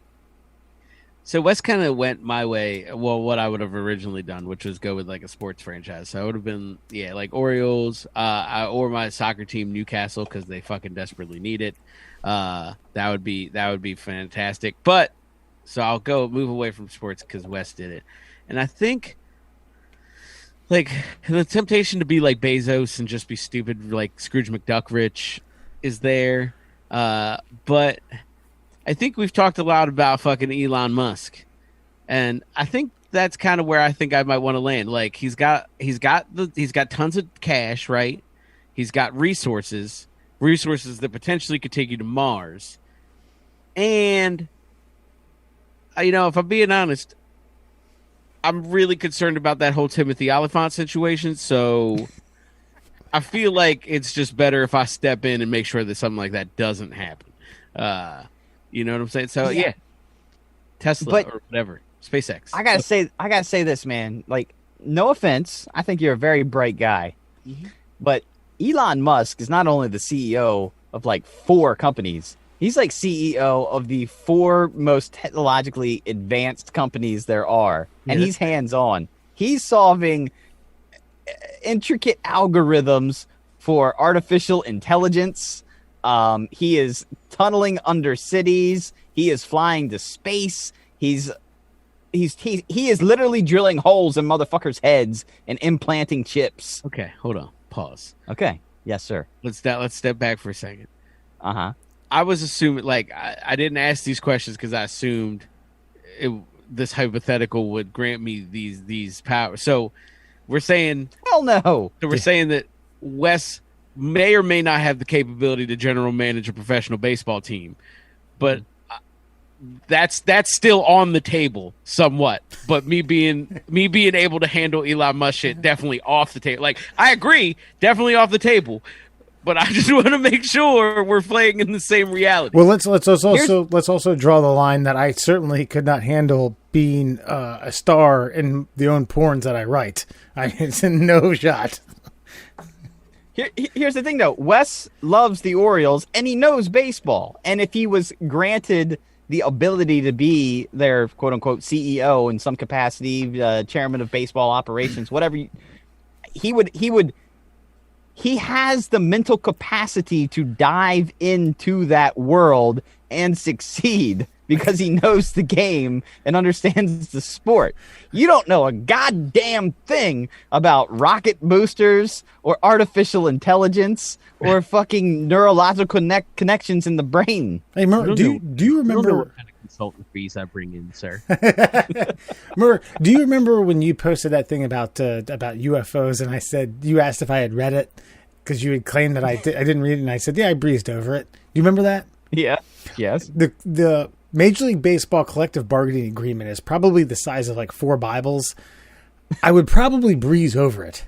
I'd probably just get to the like, all right, someone else just kind of highlight this and give me the high notes. Give me the juicy stuff. Look, I'm just telling other people smarter than me to get stuff done. And then ultimately stopping a fucking space mutiny. And I think you're losing sight of the bigger picture here. Yeah. In this fictional world where Timothy Oliphant gets on a Mars colony and goes batshit crazy and takes over. Yes, in that hypothetical, I would be okay with you being in charge. What you're talking about is the CEO of Apple. You are Steve Jobs. Hey, scientist, I want all my songs in this thing. Make it happen. You're okay. I'll give you that job. That's fair. Yeah. I'll take it. Coco. What if I'm just the head of HR, so I just stop this whole Timothy Oliphant thing? That's really my end game here. I didn't realize we have to be qualified for it. If that's the case, it's like fucking Cocoa Puffs or something. It's a bit as far as my capacity goes. Well, I don't think you have to be qualified per se.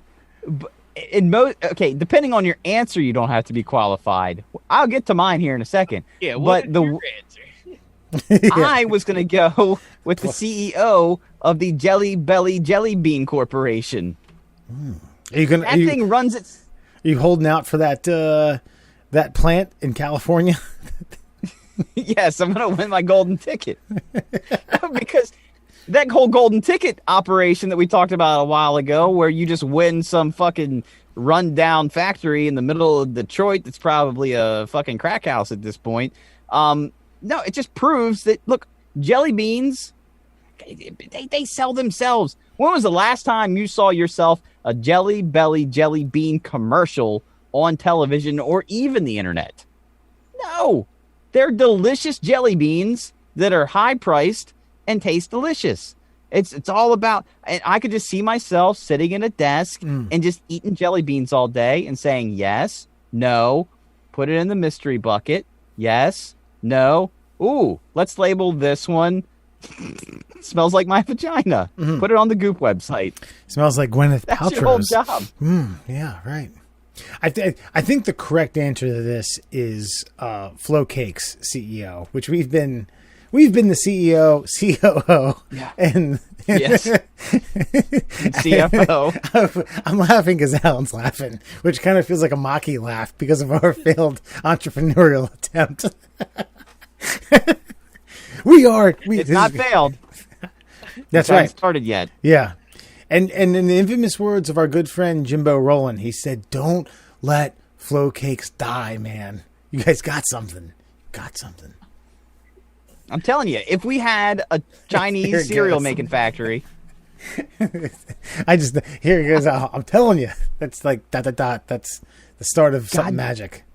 okay, you know what, Wes? I feel like I'm the only one keeping this dream alive, all right? I feel like you're mocking it ever so slightly the more we talk about it, okay? I actually think that Flowcakes is a product that could be taken straight to fucking market. It doesn't have to be quality. You're selling sugar to kids. How hard is that? All right, let's get together. Let's do a few storyboards, and we'll get the ball rolling. By the way, I got all amped up about Flowcakes, and I didn't realize it. But at the time, I was like, okay, I literally called your dad. I didn't go over this with you or Dewey. I have your dad's cell phone number. I call him up, and I'm like, Foxy, listen, you've heard about this whole Flowcakes thing, right? He's like, yeah. And your dad was an artist. He could draw. And I said, hey, I have an idea for the commercial, and I was hoping you could storyboard it for me. He's like, yeah, whatever you want me to do, man, I'll get on it for you. And then, like, a while later, I was like, yeah, Foxy, you started working on that storyboard? He's like, no. Really? He's like, I was just humoring the shit out of you. You were really excited about it, and I didn't want to kill that for you. So I just told you I'd do it. I'm not writing up a fucking storyboard for fucking Flowcakes. You old stoner, you. Yep. All right. Let's move on to question number 2 in tonight's 3 and Out. Alan, we'll start with you. If you had to suffer through a massive natural disaster, but could choose which natural disaster you had to face, what natural disaster would you choose? That's tough. That's a tough one. I'm not a water guy. Let me just throw that out there. So really, no human is. Yeah, true. But yeah, not my strong suit. Wait, you're not ambidextrous? I'm gonna stay away from tsunamis. I'm gonna stay away from hurricanes. He's not a wind guy either, huh? Cyclones. Well, yeah, the hurricanes. The only coastal towns, really, man. You don't see a whole lot of fucking hurricanes strutting up to Oklahoma. Man, only Bigfoot there. Yeah, really, that's it. That's okay. I can deal with that. Or these little whirly birds they like to call tornadoes. Right. Yeah, I know. I'm getting there too. I'm just going process of eliminating these bad boys. I don't know. I feel like, I mean, there's a blizzard. A natural disaster, I guess. Is it technically a disaster? I think I would take blizzard. I don't know. I'm just more of a cold guy, a snow person. I think I could just deal with it better. You know, blizzards don't happen, like, homes don't get swallowed up by blizzards, like, in 2 seconds. It takes, like, a day or 2 days. Okay, you know, all right. You know, I think there's a longer burn on said natural disaster. Now, yeah, maybe I get fucking snowed into my home and freeze to death. I mean, that's the possibility. But I think that's better than floating on the hood of a Camry in fucking New Orleans or fucking getting radiation poisoning after my tsunami breaks our nuclear reactor. Yep, blizzard. That's it. So blizzard. That's a fair answer. And blizzards, I'm listening to an audiobook about like the Old West, and they were talking about like what a true blizzard actually is. the Native Americans survived them in teepees. So yeah, I think that's a solid answer. Wes? So hold on. What is you can survive one, but give it to me again. I may have. Okay, I mean, I'm an optimist here, so I'm assuming you survive it. If you had to suffer through a natural, so it says, so the key word is suffer. You have to suffer through a massive natural disaster, but could choose which natural disaster to face. Which would you choose?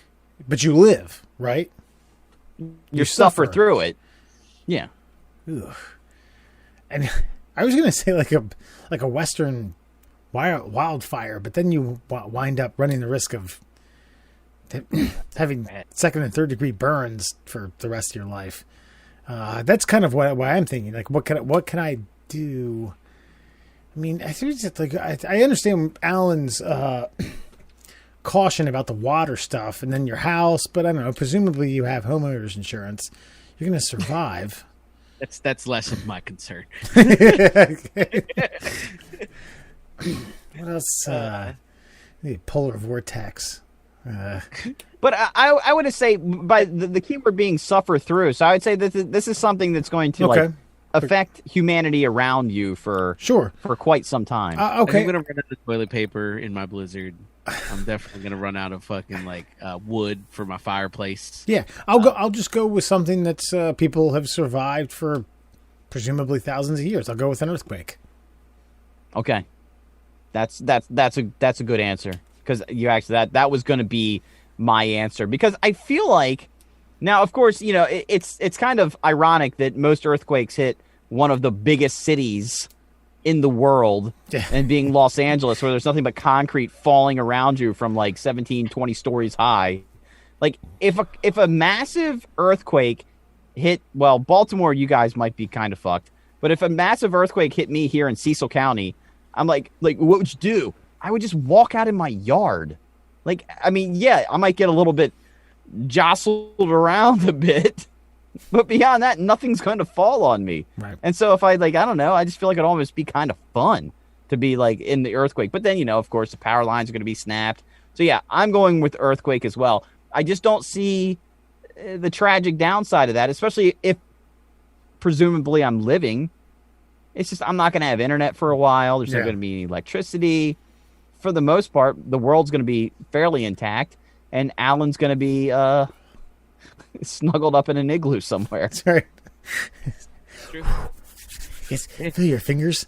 I was not even just teepees. They survived in literal fucking ice shacks. You're fine. Blizzard's good. What kind of pussies are we? Because there's like a whole like tribe of like Inuit people out there that they just live. They live in the blizzard. That's their life. That's what they do. Cultural. It's not my culture. I'm not expected to live in the blizzard. That's a disaster to me. Not a lot of Peruvian blizzards. No. He's not even Peruvian. Nope. You fucking bigot. But Panamanian. Panama? Close. Nope. No cigar though. Keep going up north. Keep going up north. Hold on. No, you're super close. Keep going Paraguay. up north. No, that's about further away. 1,500 miles south. Like yeah, south and west. I know it's got hold on, wait. Does it start with a P? Nope. God damn it. Okay, then I have no idea. Now I'm lost geographically. Nicaragua. Got it. All right. Not a lot of Nicaraguan blizzards out there. You might as well just said Mexican. I get it. It's fine. I wouldn't have. I'm fucking with you. I wouldn't have insulted you that much. Yeah, please don't. Okay, and finally, your last question in tonight's 3 and Out. And of course, this was the 3 and Out sneak peek question of the week. You can always find our 3 and Out sneak peek and a lot of our other content online on Facebook. Just head on over there and please like and subscribe and follow the Middle Classholes, the Middle Classholes. And it reads like this. What's the first thing you would try if you found out you were completely impervious to physical harm? Now, a lot of people had a lot to say about this one.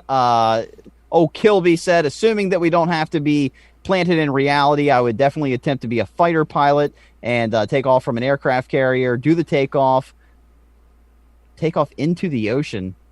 I don't think he meant into the ocean, but fly around for a while, hit the speed of sound, shoot a few guns, attempt to fly it back onto the carrier, basically Top Gun his way around. Eli said, I'd like to recreate some of the stunts from John Wick, so basically become a mass murderer. Jonathan said, jump out of an airplane, fight a grizzly bear, just to name a few. A lot of bear punching and smacking. Let's see. Luis says, go to space, tumble down an avalanche, drive in the 500. Brian says, alpine ski jump. I like all of those answers. I was trying to figure out, based on my physical abilities, though, what would be the most fun. But Alan, we're going to start with you on this one. If you were impervious to physical pain, what is the first thing that you would, not just physical pain, but physical harm? What's the first thing you would try? So there were a lot of the ones that were on there were there are things that immediately came to mind. I definitely thought of many of our animal fights. So I think all of those would be on towards the top of the list. But there was one here that somebody mentioned, and so I say this because I've recently restarted a video game that has a scenario kind of similar, and it was a Attend a Clan meeting. As you guys can see, his complexion is not necessarily the type to go to clan meetings. So it sounds like a really fun idea. I'm mouthy, so I'm definitely going to get myself in trouble.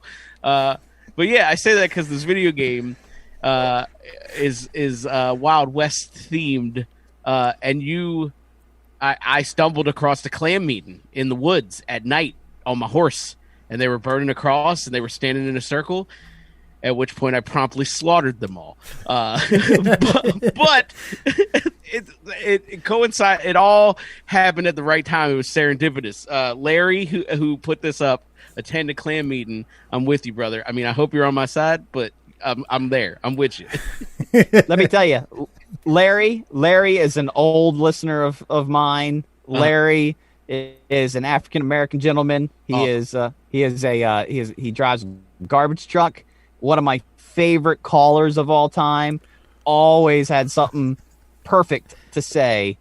Got in, got out, got the damn thing done. And that is a Larry. Larry. Thank you. Well done, sir. I like to think like you, Alan, or Larry rolls in and just like, hey guys, what's up? How y'all doing tonight? Then that's it. I mean that paints a great picture.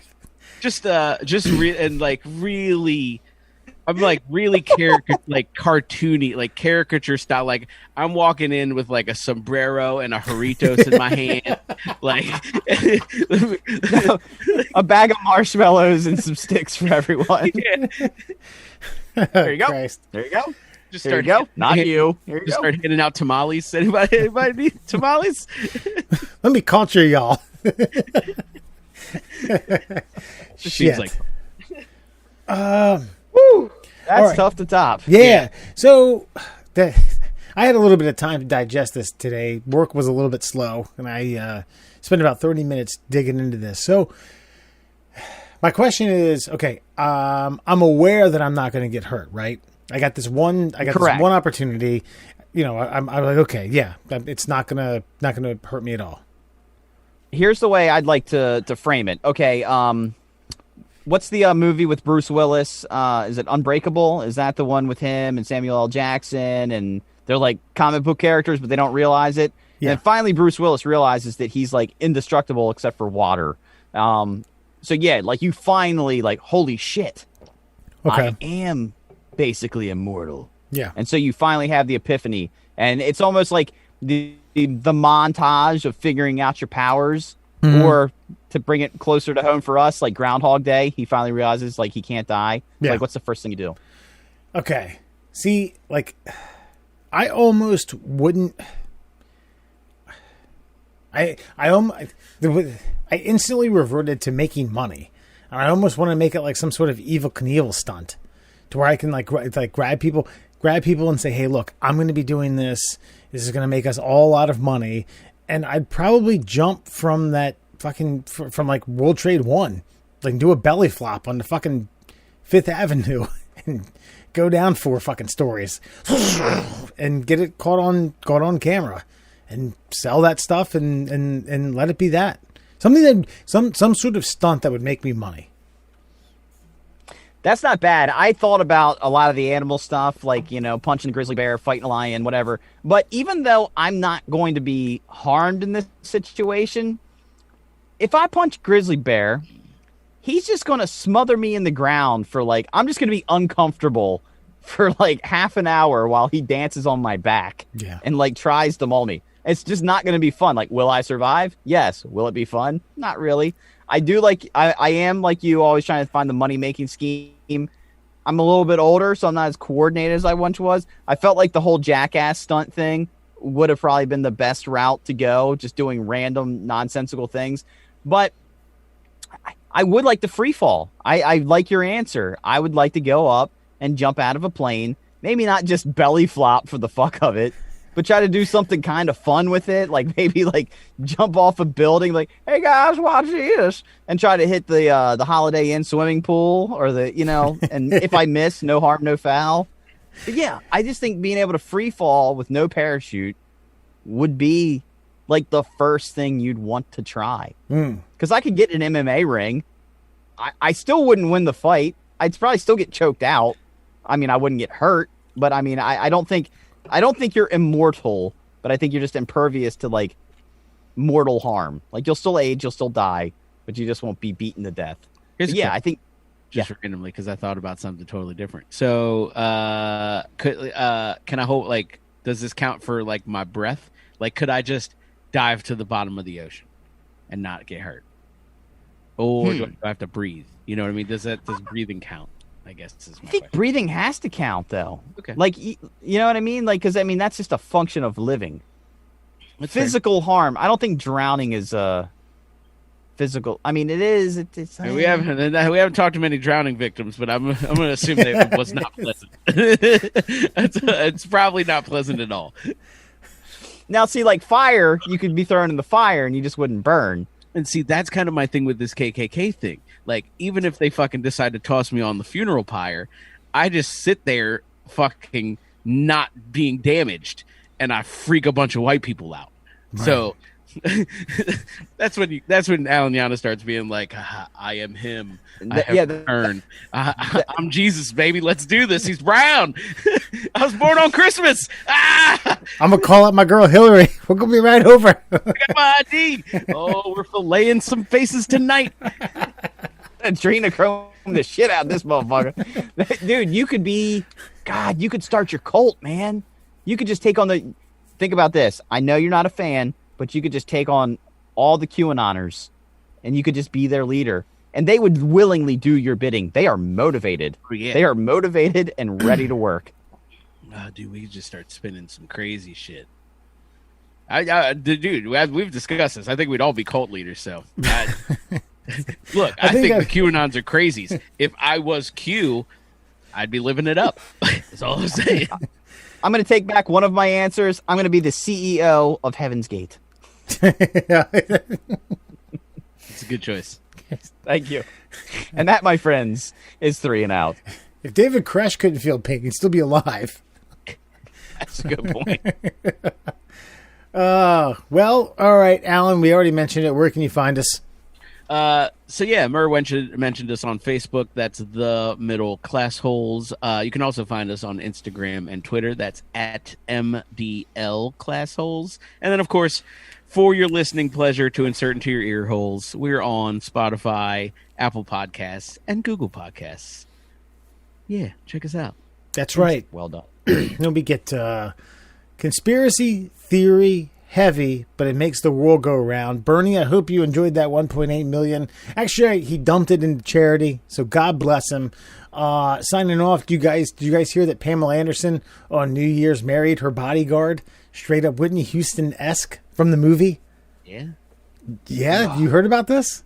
Oh, no. I didn't. Yeah. Yeah, she married her bodyguard. Oh. Does she look like guy still? What's that? Does she look like shit still? Like, she looks awful, doesn't she? I think so. And then this guy presumably is going to catch hepatitis. I haven't seen her in a while, but like it's like Jenna Jameson. Jenna Jameson looks like fucking Skeletor. Like it's bad. I think those people just they've crested. They're all the way down. You think so? You're marrying your bodyguard. Right. That's so weird because I wonder if I don't know. My dad used to point to women that he was like, yeah, that broad was a babe when I was younger, and I'd be like, okay, yeah, I can kind of see that. Like you think like point to your kid like like Jenna Jameson, like, yeah, look at that, she was a babe when I was a kid. Boy, star in the world. No, what? Huh? Yeah. I don't know if I'd point to Jenna Jameson. I don't think that'd be my. But like Pam Anderson, the thing with Pam Anderson though, those 90s fake tits she got, like, I know they got her career and she doesn't regret them, but they were just so unnatural. But I feel like Kid Rock might have been the last man to like score high on the hog with Pam Anderson. Like he had her at like just as the boulder started rolling down the other side. Yeah, probably. Yeah. You know, people really slept on Yasmin Bleeth, the brunette broad. That was my Baywatch babe. Carmen Electra was the one on the other side of Pam Anderson who was held up much more. Much like I remember getting into an argument with people when Brad Pitt was leaving Jennifer Aniston for Angelina Jolie, and I was like, nah, man, Aniston all day. Like, what? You're crazy. I'm like, Aniston will hold the test of time. Yeah. And I was right.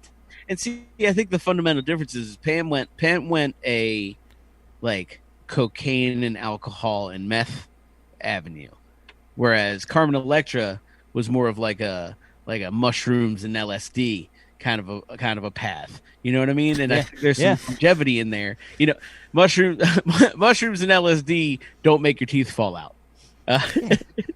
So it's fair. Everyone chooses a path, you know. See, I was actually going a who is the damn it? This IMBD isn't working fast enough. Who's kind of the flat chested one who was had it out for Hasselhoff in short haired older in Baywatch? Oh man, she ran a triathlon. Yeah, I'm surprised you don't know the name. I know. I got them all. Like you're out of a pool. Yasmin Bleeth, Gina Lee Nolan. Christ, I even know the ones from the shitty fucking Midnight one in Hawaii with Brooke Burns and that folk. You talking about Baywatch, like what is it, Hot Summer Nights or whatever? Yeah. Anyway, y'all know what I'm talking about. Alexandra Paul. Is that her? That's what I was just looking at. Damn, I don't know. She's the only one that didn't have tits. Yasmin Bleeth. Erica Elaniak. I remember that broad. Yeah, she jumped out of the cake and Under Siege. Hell yeah. Woo! Yeah. Bing that shit. Yeah, Alexandra Paul. That's it. Yeah, she did not age well. No one. Father Time is undefeated. Undefeated.